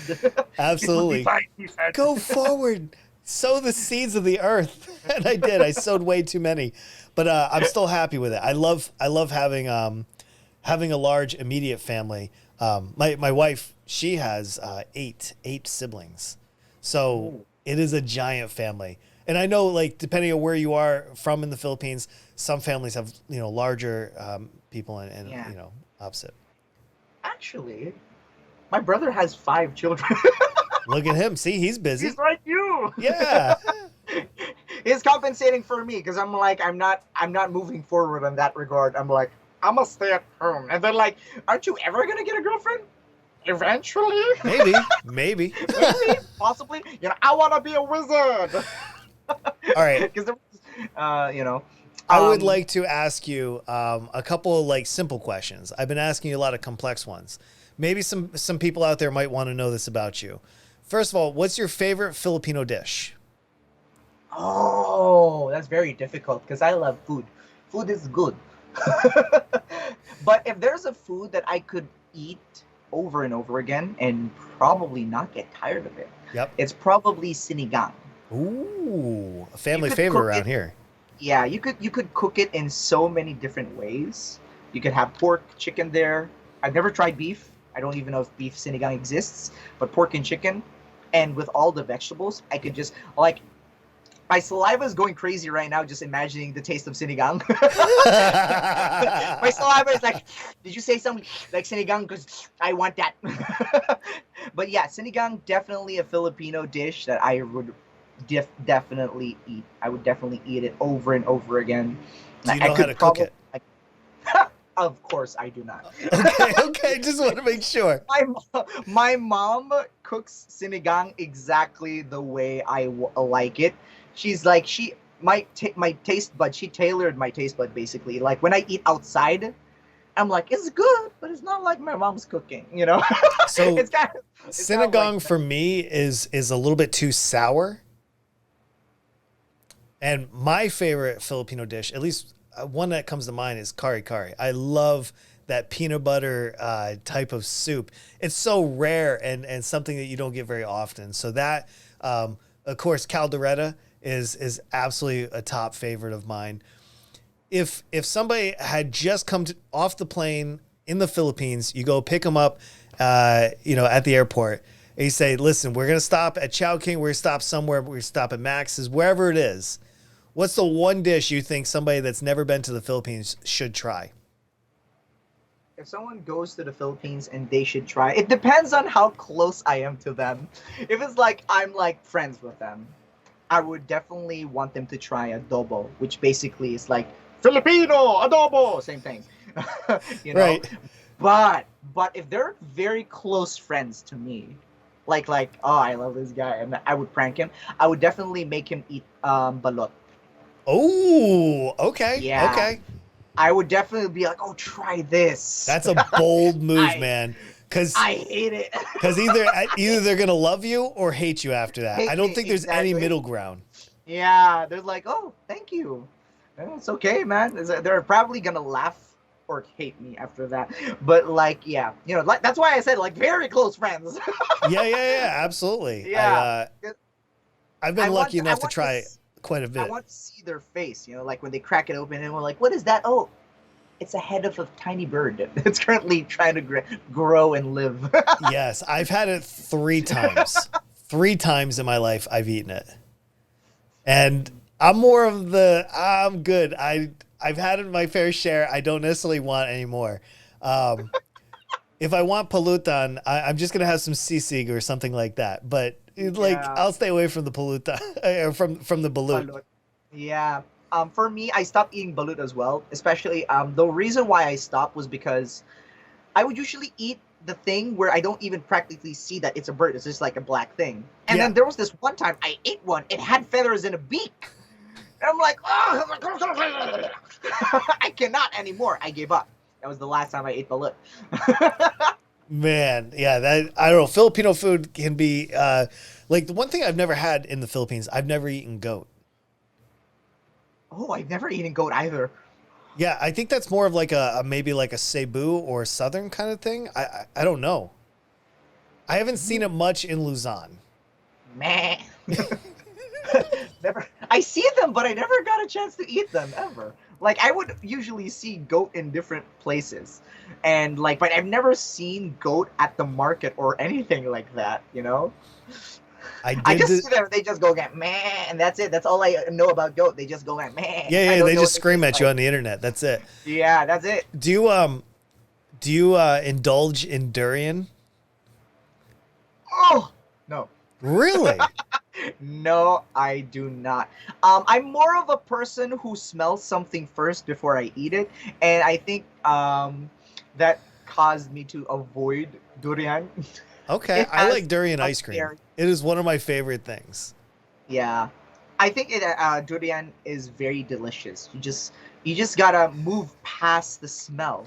It's just that I can't move past it. I just can't move past the smell. And for those of you out there that have never had It's durian, delicious.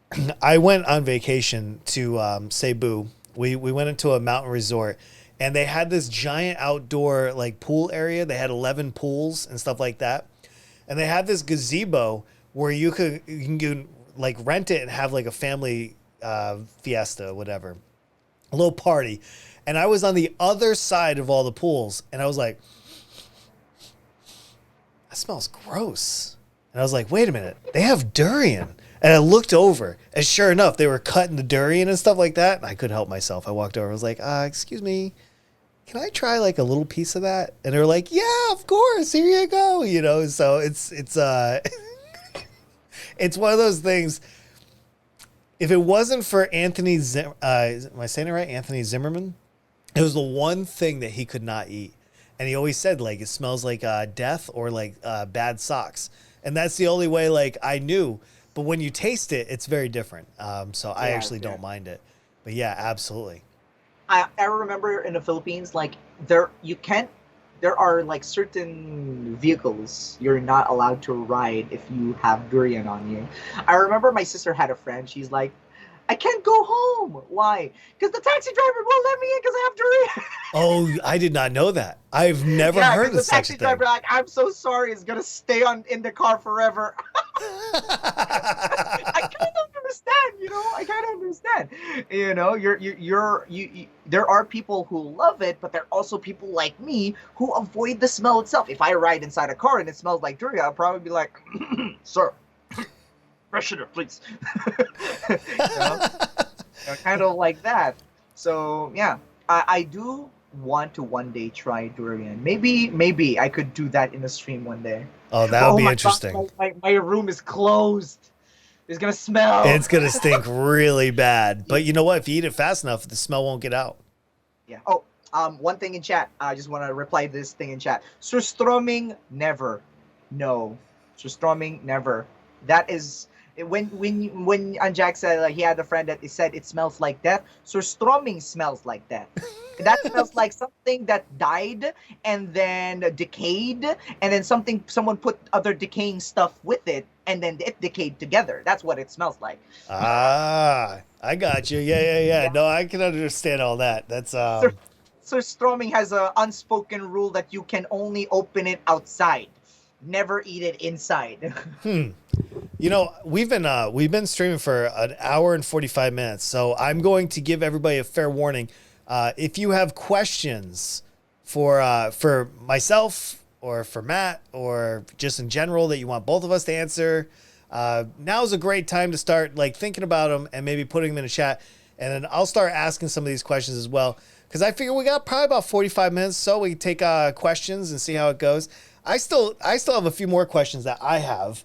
Um, Going back to your statistics, right? Which I know a lot of streamers don't necessarily want to talk about them, but yours are so good, and your growth is on point.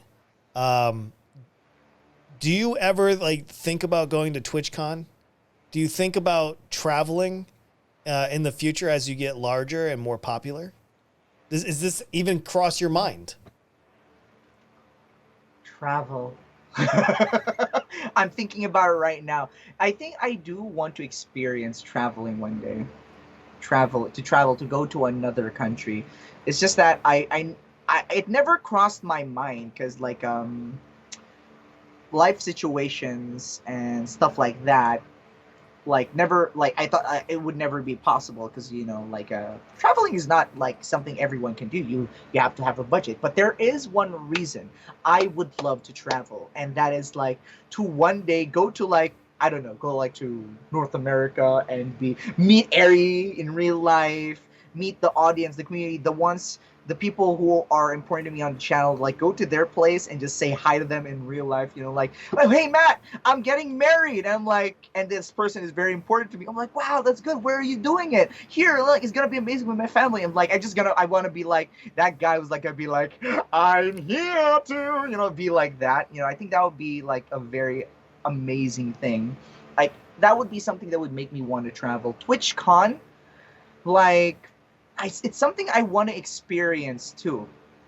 But I would say like visiting, if I would choose like go to TwitchCon or go to an important viewer's wedding, the the wedding would be top priority to me, or even like not even a wedding, like it's his birthday. That would be a bigger priority to me than go to a TwitchCon event, because it's just like I'm, like I said, I'm an indoor person, but if someone is important to me, I would sacrifice both my legs to go to that person. Yeah. And that's how much I love those people. It's not that like I'm not. It's that some people say like, hey, or is it because you're what do you call that? I forgot the term when people like don't like are afraid of other people. What do you call that? I Like, can't think of the term either. yeah. But I got you though. I got the gist of that. Yeah, yeah. But introvert. There There it it is. is. Like, There it is. Somebody yeah, helped out. introvert and extrovert. Thank you, Fideria. And I do not like, I can be an introvert and I can be an extrovert. Like, it just depends on the people. Like, as much as possible, I do try to avoid crowds. It's Yeah. like when there's like a party, like, hey Matt, mingle. I'm like, no, I'm gonna stay here and eat. I And when have. people approach me, I'm like, okay, this is a good guy. I can talk forever with this person. Oh, I can Like, talk forever for sure. I think most people have realized that about me. Um, I have one more question before I'll start answering some of the questions from the chat. Um, for me, I have an end goal of Twitch. I've thought about it for a long time. I used to be a podcaster since about 2012 is when I got into podcasting. I found Twitch. Well, first I found blab.im. Now, this was several years ago. And basically, it was just a conversational platform. You could have up to 4 people live on a screen. One's a host and the other 3 are a guest. And it's kind of like doing this, but with 3 other people. It prepared me to actually kind of interview people, have a conversation with people. And I found that podcasting is one of my favorite things to do. Twitch allows me to pretend that I'm playing a game, but I'm really just podcasting for 4 or 5 hours. And I'm tricking people into figuring out, like, most people come to my stream, they're like, oh, he's playing Among Us. I'll just play Among Us with him. But in reality, I'm podcasting. I'm just burning time while they listen to me. My end goal is to become a world famous podcaster. I look up to somebody like Joe Rogan, even though I don't necessarily like his content. I want to get to that level, but I think I can do it better. Right? That's a bold statement. I know it is, but I have to have something to shoot for. Do you have something very specific that you're working towards? yeah, yeah. For me, there is one thing that I really want to reach. I want to be able to make videos where, have you ever be like, I feel down today, and then you just go to YouTube and you watch this cat video and you're like, I'm happy. I want to be that kind of streamer where I just release videos that people would just click on when they're having a bad day, and they're like their frown is upside down, just like that. I kind of That's the kind of streamer I want to be. That's kind of my goal for streaming.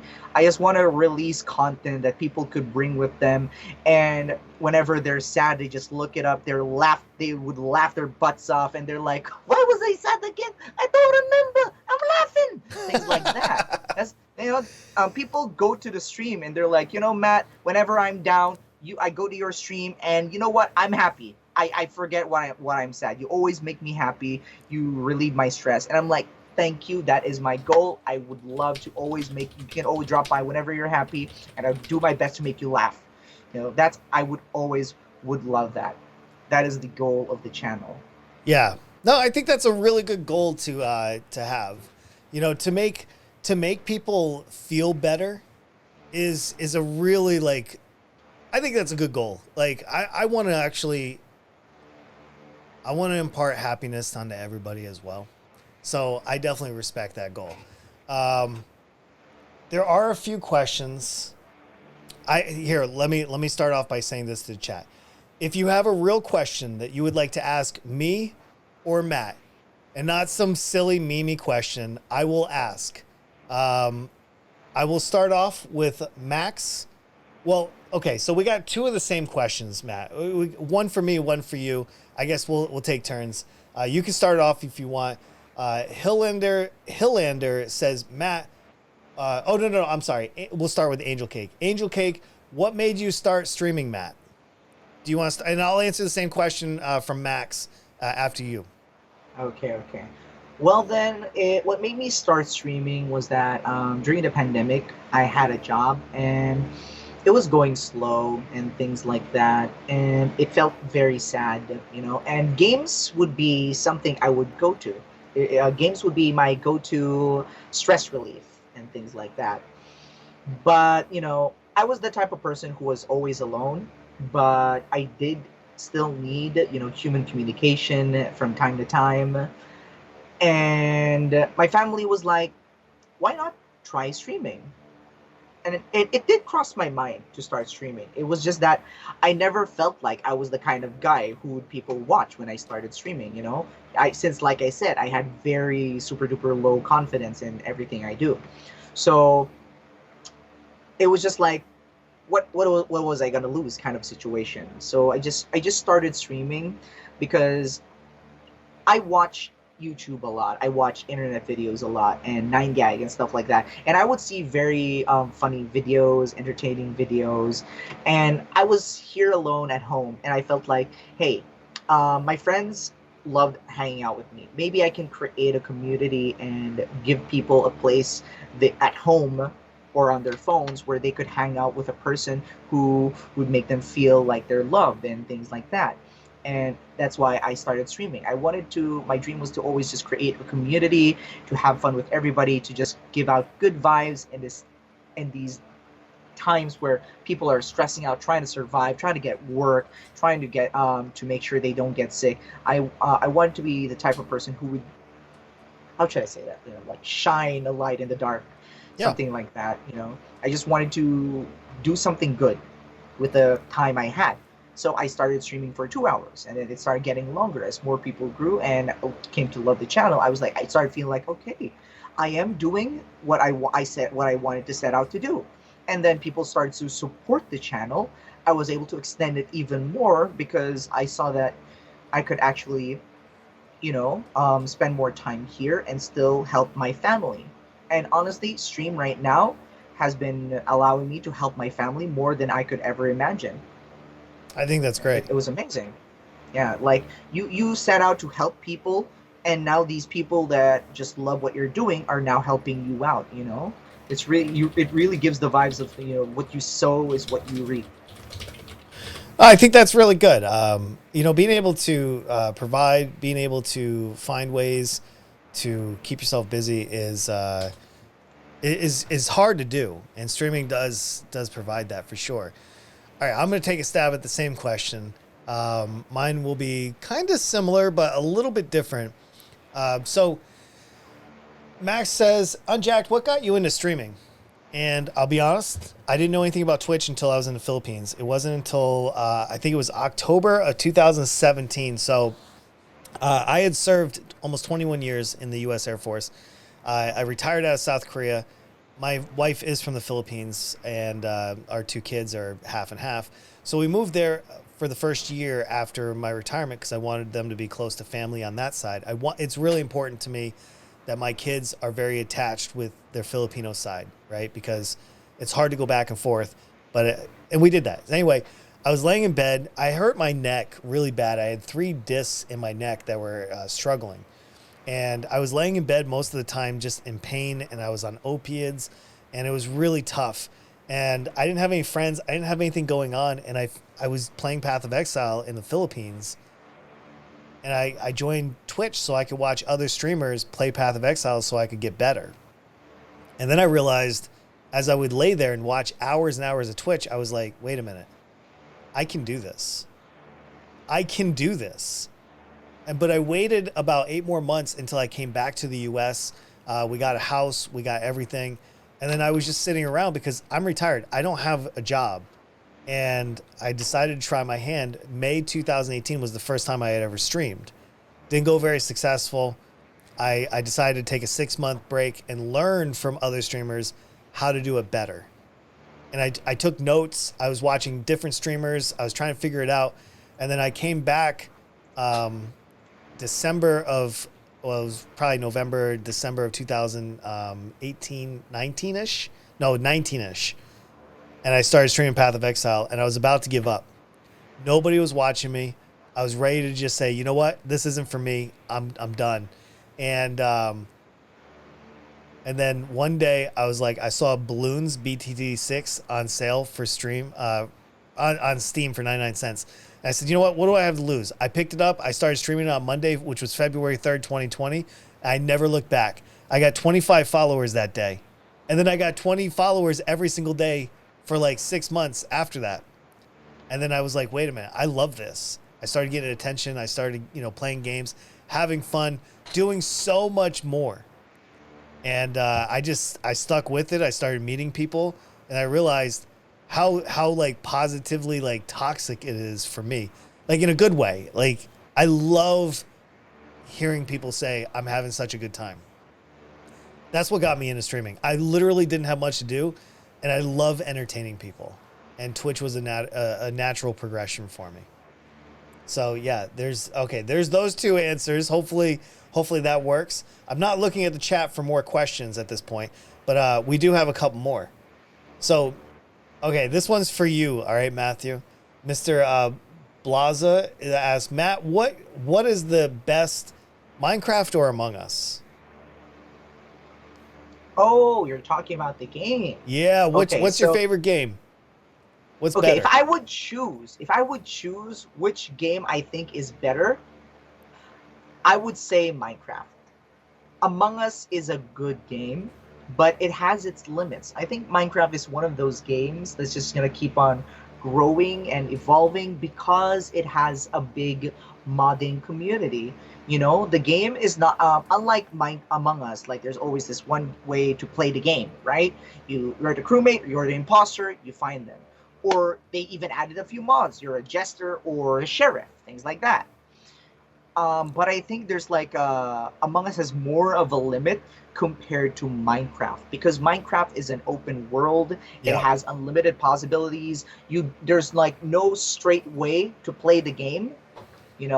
Everything can be different. The world is always different. You die, you change world. The world is entirely different. You started this game, you were at a village, so you started out with a village, build up a town there, or you started out in the middle of nowhere, you find a big tree, you start building there. There are just so many ways to play the game, and the story is always different. So it's like a big breath of fresh air every time. But it's like I said, it's always up to the person who's having fun. I'm sure there are people out there who love Among Us more than Minecraft. But if you're asking me, Minecraft is just better because of all the possibilities. And Minecraft has this ability to keep on just evolving so that it doesn't become boring. I think that's a great way to answer that. Excuse me. All right. Let me see. We got Mr. Blazes. All right, here we go.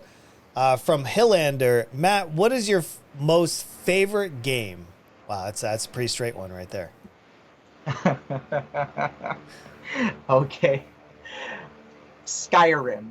I played Skyrim for a very long time. If you guys don't know Skyrim, in a way, I would say it's like Minecraft with better graphics. And it boasts the same things with Minecraft: the open world, the limitless possibilities, the world is your oyster. Except it's not as open world as everything is. There are still dungeons, there are still quests. I just love how, like, Skyrim, you are brought here, and a dragon is gonna destroy everything. You need to save the world by defeating the dragon. And I played the first game. The first time I played it was like, yeah, I went straight ahead, did everything, defeated the dragon, and the game didn't end. It Yeah. doesn't end. It keeps on going. And then the next time I played, I did like all explored everything, did many side quests, and I faced the dragon again, and I was like at level 80, and I like, basically just shot him 3 times, and he died. The end became anticlimactic anyway. In the end, I was like, huh. This boss is very boring now.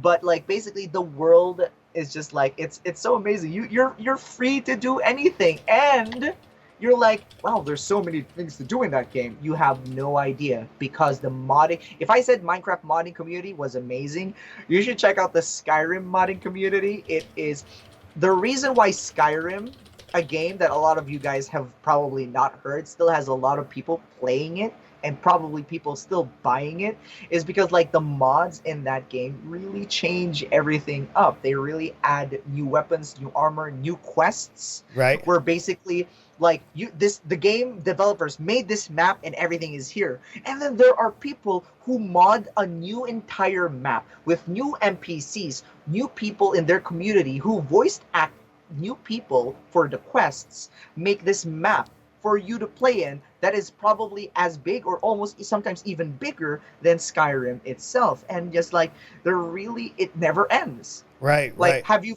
there's no such thing as finish Skyrim, because you can't finish the game. It will not end. It just keeps on going and evolving, just like Minecraft. And it's just like, it's so beautiful. Especially, my favorite part is like I could get, it's one of the games where I could get married. And I like, in real life, for me, I have someone in a game. I might be single here, but hey, I'm married in a game. No, it's a great game. I have not myself played that one, but yeah, absolutely. Um, yeah. All right. So, just a quick reminder to the chat. Listen, this is not about you. All right. So if you have a question for myself or Matthew, I'm happy to ask that. But if you're looking just for Mimi questions, I'm not asking garbage questions. I'm asking questions that have an interest to the community and not to one specific person. So I don't actually care if you turn in your points or not. Please ask a question that is valid and a benefit to everybody and not just yourself. All right, next question, Matthew. This one comes from Pause with Prince. I actually really like this, and it's to both of us. If you guys aren't streamers, what would you be doing? That's a great question. Oh my dear goodness me. Yeah, I'll go first if you want. Yeah, go ahead, go first. Okay, so the biggest thing that I would be doing right now would probably be focusing really heavy on my small company that I run, but mostly probably working, building like furniture and in my wood shop. Like I would like to kind of just build things. I come from a long line of carpenters that like to put things together. Last year, I built a small children's picnic table. I posted it on my Twitter just so everybody could see one of my projects. This year, I'm going to build a few more things for the yard. I'm actually really excited. But that's what I would be doing if I wasn't streaming. What about you? Okay. Well then, if I wasn't streaming, I would have probably did my best to continue. Well, I should be doing it right now. My family keeps on telling me you should not stop.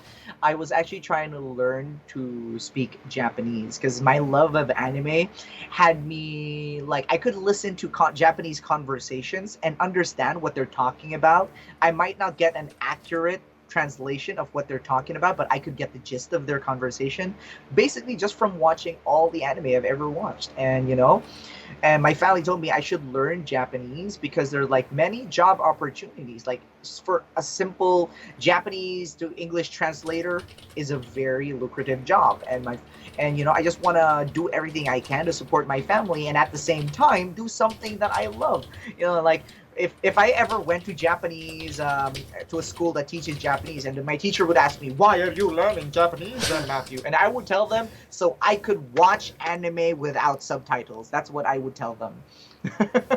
All right, that's beautiful. I we have so many questions here, Matthew. I was not expecting this. This is not normal. I would say that. Okay, so everybody hold on to your questions. I have copy and pasted all of your questions into a text document, okay? So there's no need to keep asking them. I promise I have them all, okay? So I will announce when we finish these questions, and we'll move forward if we have time. All right, so one more from Mr. Blaze. I actually have a couple more from Mr. Blaza. All right. Matt, are you going to come to Europe or America to see your viewers, please? If I could, I would definitely do both. I would love to meet everyone. If I ever had the ability to do so, you guys are paying for the stay though. You will feed me. You will show me. I love it. I You are love gonna it. be my meal ticket. All right. That's a fair question, fair answer right there. All right. Next one is from Ray Plays. Question for both of you. If given the chance to collab with anyone you like, who will it be and why? That's a hard question to answer, actually. Anyone, right? I do have an answer for this off the top of my head because I do say this often. If I could collab with one person, it would be hard. It would be between two people, to be honest. The first one would be Corpse Husband. To play an Among Us game with him would be off the charts. The second person I would collab with in a heartbeat, I'd probably trip over my own feet. Hassan Abi, I would love to go role play in GTA RP so bad. I want to play on the No Pixels server like yesterday. Okay, those are my two bays. All right, what do you got? There's always this thing where my family told me, can you imagine if this person raided you? And I'm like, it's definitely going to be two people as well that I would definitely love to be able to be in a single, even if just one video with. And it's pretty obvious. Like, people probably already know who I'm going to say. It's going to be PewDiePie. Oh, good moves. Because, like, if I could be there, I'd be like, oh, like when PewDiePie comes to the stream, like, oh, you're like, oh my god, I need a hot towel. Like, wait, I need to bow down. How low can I bow from this position? Oh, is it hot in here? Yeah. I'm still single, PewDiePie. Kind of like that. PewDiePie, amazing. The god of YouTube, man. Yeah, Felix is on a different level than most people. Yes, so I would agree with that. The dude who I love this news. He was I don't know if this was last year, but he was the number one. He was voted number one most handsome person of the year, and I'm like, PewDiePie community, let's go. See, I just learned something about you. I had no idea you were such a fan. I love it. Yeah, and also, I did say, right? Like, I did say that I wanted to spread good vibes, make people happy. PewDiePie does that, but so does Mr. Beast. Whenever Mr. Beast, like, he in his own way, like the donating in way, like everyone just like is so happy. Yep. I want that kind of like when I go to someone's channel, they see your name, they're like, oh my god! They're just everyone's going crazy from joy and happiness. That is something I would love as well. Like PewDiePie, I've been watching him since like. So how old was I? I was like 17, 16 years old. I'm 5 now, so that's like 9 years. That was 9 years. You know, he was the guy who always got scared, and I'm like, I could relate to him because of like every time I would watch his scare videos, and he got scared, and he was screaming, ah! And I You're would like, scream that like could be me. as That could well. be me. I scream as well. I'm like, oh my god, stop screaming, man! And I would love it. I would love it. I'm like, hey, I'm not the only scaredy cat. I still in the past I would play horror games. I love playing horror games. It doesn't mean I'm not scared of them. I shake my hands when I play. Sometimes I can't sleep, and sometimes they give me nightmares. But there's just this thing. I think it's just like my body loves the adrenaline of the horror games. That's awesome. That is absolutely Yeah. awesome. All right. We have, let me see, 1, 2, 3, 4, 5, 6, 7, 8, 9. 9 questions left. Everybody, hold your questions. I did get all of them, I believe. I do not think I missed any. If I did, after I answer the next or ask the next 9 questions, if I missed one of them, you can put it back in the chat. So I'm just giving everybody a fair short. Man, this is really this has gone so much smoother than I actually thought it was going to be. It was a nightmare in the beginning when I couldn't get the Despite the sound start. working. But I want to say, like, this has been absolutely fantastic. So I'm not done yet. We're gonna wrap up soon, so that way Matthew can actually go to bed. But yeah, it's time for him to sleep, I'm sure. I don't know what you're gonna do after this. But all right, next question. Let me see which one do I want to ask. There's a simple one. All right. This one's from Darby. Matt and Unjacked, how old are you guys? Also, love your streams. I'm 25. 25, right there. I am 42. I will be 43 in 2 weeks from now. We'll be doing the birthday party live on stream. I'll get my little birthday hat and everything. It's going to be good. All right, there we go. That's that question. Here's another one from Darby as well. Matt, do you like wrestling? Oh, do I like wrestling? Can you smell what the Rock is cooking? Or like that, you can't see me. Or like that, here comes the big show. I loved wrestling, and it broke my heart to know it was fake. But I, okay, I know I discovered it was fake because I was 12 years old. Like, I know people are like, isn't it obvious he just got hit by a sledgehammer in the face and he's still fine? And I'm like, have you been hit with a sledgehammer in the face? I didn't know that would kill you. Yeah, I'm pretty sure that would put you down permanently. Yeah, that would put you down permanently, but I didn't know at that time. You know, I didn't know like everything was fake because they did very well. You know, sometimes you'd see people bleed as well. Like, oh my god. They have little razor blades. They cut themselves right Yeah, here. yeah. Yeah, it's kind of But crazy. then there are the real accidents as well. And then you know what? They're so professional when they experience the real accident. They're like, yeah, it's part of the rest. I got that happened because like, yeah, he did that thing. And I'm like, oh, I can still fight. When they should like, when the other wrestler's face is like, he's like, but the other he's like, oh my god, like they did this like documentary where the other wrestler was like, when he saw it, he had the poker face, but deep down he was like, oh my god, what did I do? We should call this out. We should stop, right? And then he was like, but the other guy kept on going, and then you know, like you see that dedication, like how me 2 days ago I was dying from the toothache. Yeah, you were rough on Friday. I still feel it now. Yeah, but I keep on going because you know.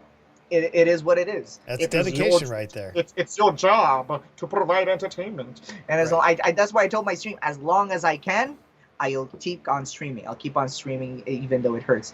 They're like, hey, Matt, you should rest so that it doesn't hurt. And I'm like, even if I rest, it's still going to hurt, you know? Yeah, it's not going to change anything, unfortunately. It's not going to change anything. It's still going to ache, you know? And it's like, yeah, you guys with me, you know, like that. But yeah, I love wrestling. All right, there you go. Sheer dedication. You heard it here, Amazing. right here. He loves the wrestling. Okay, let's see. Another one from Mr. Blaza. Matt, if you're older, are you going to stop streaming? Oh man, I want to be one of those old guys, like 80 years old, like, welcome to the stream.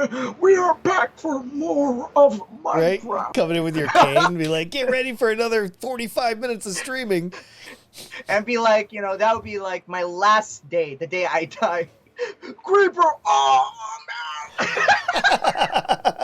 Oh my gosh, that would be an iconic moment on the internet, like dying to a creeper, and then in real life, I do wonder if some streamers will oh go my into like god. their 60s and their 70s of streaming. That would be very interesting to watch. All right, let's see. Next question is from Lucy. Matt, if you grow more, would you become a full-time streamer? Yes or no? And why or why not? I would, yeah, it would probably be a yes. How? Right now, um, streaming in the beginning was like a hobby, and then I had my job, and now my job is like the hobby, and streaming is my job. And eventually, the hobby might disappear because streaming is really, really helping me out right now. Me and my family, incredible, incredible. I'm about to see the dentist, and it's because of them. It's because of streaming. It's because of the community. They made it possible. I never thought I could get my teeth fixed. I thought like it was just gonna happen, and I would have to find a way to just endure it with just painkillers for years to come, for decades to come. But then my stream, out of nowhere, was just like there, and then I had people in my family who had connections to people who, like, these days it's hard to book a dentist, and then my family, my sister and her husband, really, really found a way. They really helped me out. I love my that. sister my sister's husband was like, he I really annoy him a lot. But he shows he cares in his own way.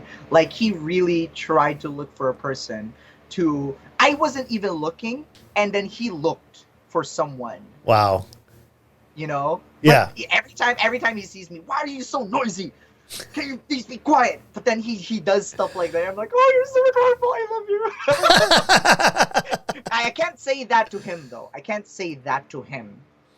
Okay, That's I can't fair. say that to him. Yeah, that's the type of person he is. And I just want to answer that question from Fideria.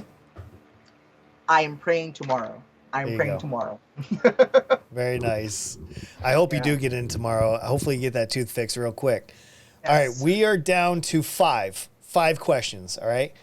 And then we'll wrap this up, and maybe I'll do a few minutes after party where I engage in the chat. So that for future podcasts, anybody that's watching this later on YouTube or whatever, there are benefits to watching this live. Okay, there are benefits.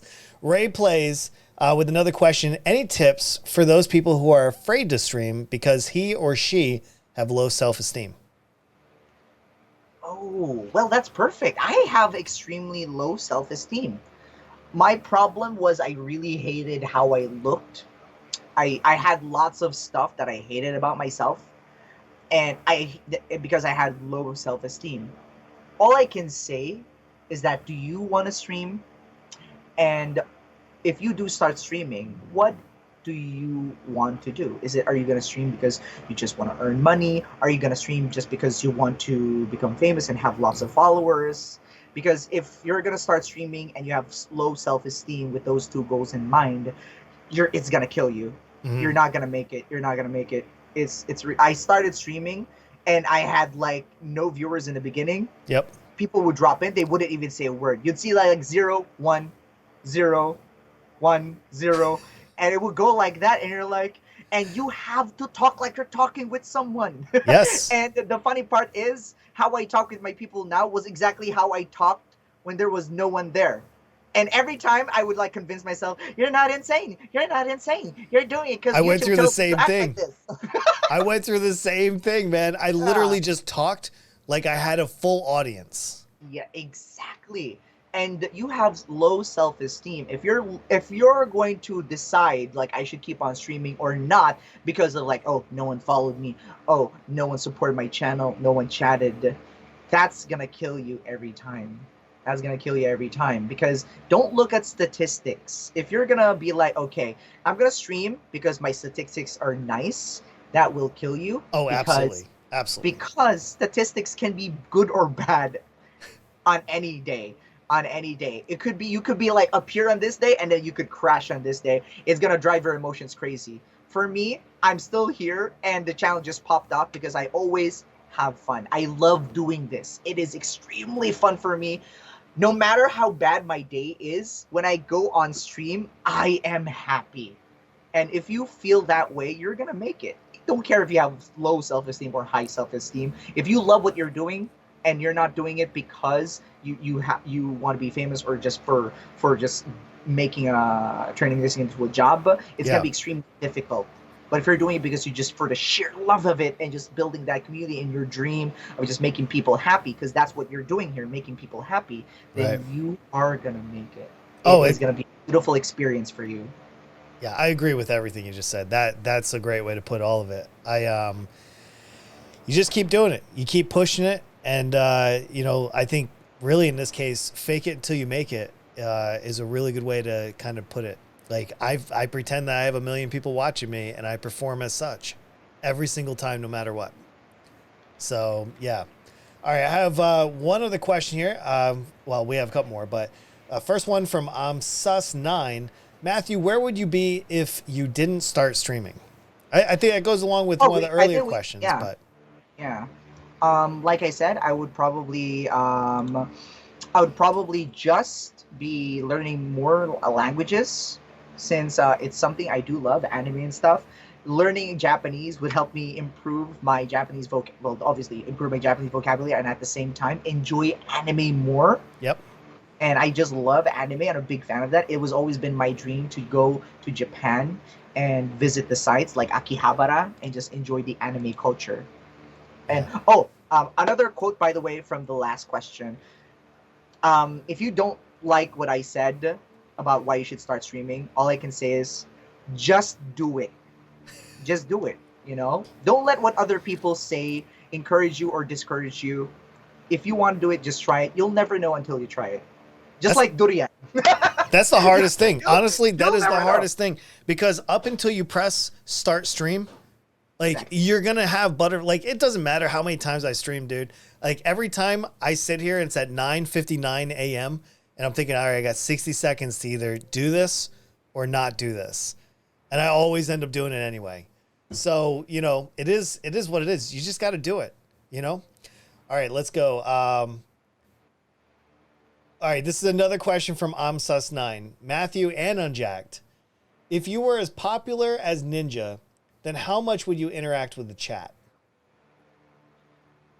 For me, that's actually one of my greatest fears. Like, what if there's like the chat is going so crazy, I can't read what everyone is saying, which is what I've always wanted to do, just interact with the community. It Yeah. actually scares me becoming that popular and not being able to read chat. I want to read everyone's reaction and like that. Like I hope that one day when we do reach that point, I can still hear everyone's voices, like everyone your every message is important to me. It breaks my heart like some people are like already saying, "Hey Matt, are you ignoring me just because I missed their message?"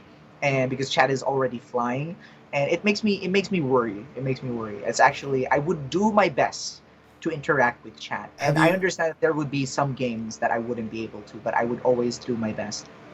have you ever experienced so far up to this date like not being able to read chat? There are days where chat is going by so fast I cannot read everything that's going on. I have only one screen and I read chat on my cell phone, and my cell phone is like this tiny chat, and it's really hard to see. And when someone enters, like for example, when you type exclamation point bed on my channel, it will give you like a guide to join the Minecraft server on Bedrock, and that just covers the entire chat on my Yeah. phone, and like I can't see any other messages aside from that, and I'm like, oh my god, I just missed the entire thing, didn't I? I'm so sorry, guys.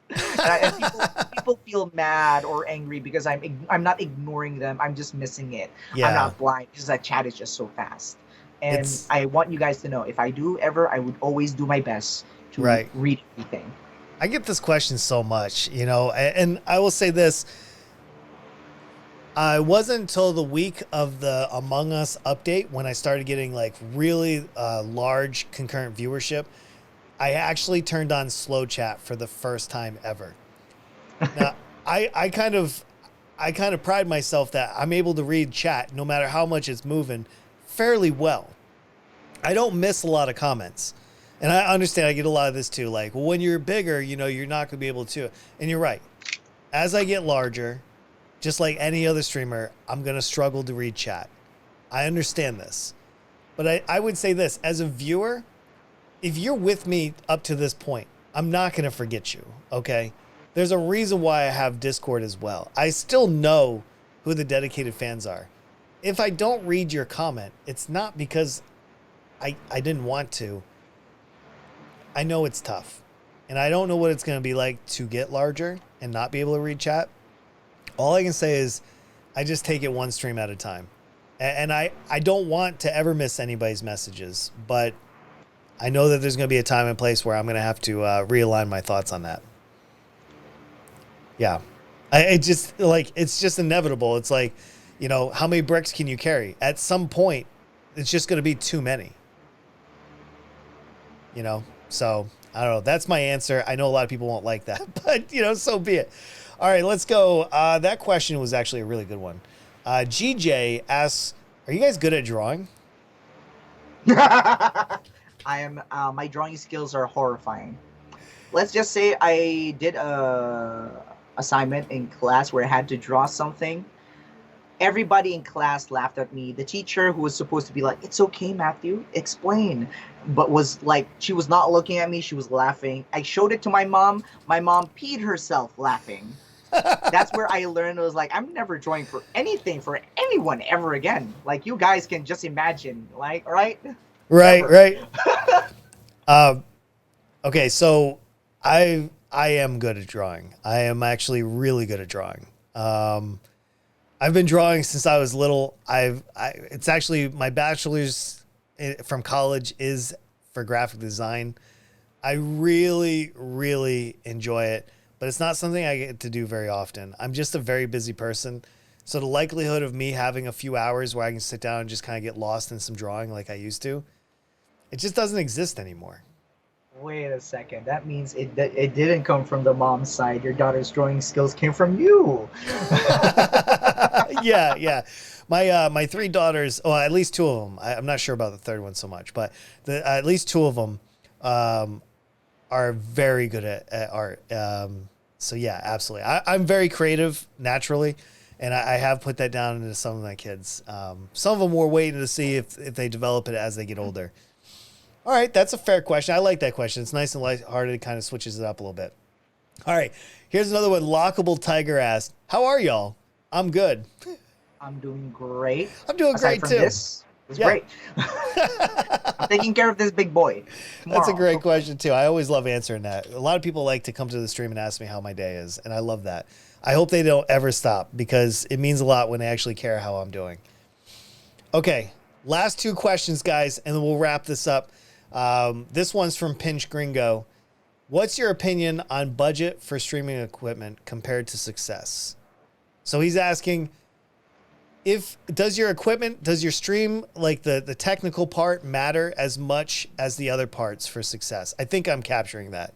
Pinch, if you want to refine that question, you're welcome to. Okay. Well, for me, yeah, I have to agree that equipment is important. But you can budget. You can budget your equipment. I had the trashiest equipment when I started. To those of you who didn't know or were not with me in the beginning, my PC could only run Among Us. Do you understand how low budget that was? If I played something else, my stream would crash. Yeah. That is how low budget it was. My mic was very bad. This was my first investment, a new microphone headphone, and I still have it until now. My camera was a donation from the community. It was an amazing donation. We got a better camera, but the community was amazing, even though I had bad cameras. Like, sometimes my camera would move like in slow motion, like, but they were still there. I think equipment is important, but also how would you deliver your content? Like, Yeah. anyone could have great equipment, but like, they're gonna be there for you. Do you Yeah. think you can entertain them with bad equipment or with good equipment? That will still depend on you. Do you think you can make sure the stream is entertaining? Because I'm happy that people were entertained in my stream because my equipment was as crappy as they could get. Yeah. It barely passed for streaming. But Yeah. you know, like I said, amazing community. I showed them love. They showed it back 10 times over, and it just grew from there. Yeah, I fully agree. I started off with some pretty questionable gear. My computer would go to full potato mode when I would play higher levels in BTD6. And then finally, last June, I decided to upgrade some of my items. I bought a few things for the stream. And while the picture, the technical aspect has gotten a little bit better, I've always relied on my personality to bring me forward. And whether you have one screen, three screens, whether you have, questionable mic versus, one of those really fancy $400 mics, which I still don't have, people want to know you. People don't want to know your microphone. The microphone will keep you there. And I would say, if I could give advice to a new streamer, the first upgrade you should have is your audio. Your audio is everything, because it'll be the difference whether people just put you, on lurk and go about their business and listen to you versus turning your stream off. So if you got money and you want to upgrade, please do your mic first. That's the most important thing. Okay, Totally. hold on. I think Saucy might have one question, and then I'm going to get to mine, and then we'll let me see. Can you suggest a camera for Unjacked, because he keeps cutting out? You son of a gun! I already know which camera I'm upgrading to. It's the A7. It's the Sony A7 is my next camera, and I'll buy His it by the camera looks summer. nice though. His camera looks nice already. No, it's because it shuts off after the 4 or 5 hour mark because it overheats. Oh.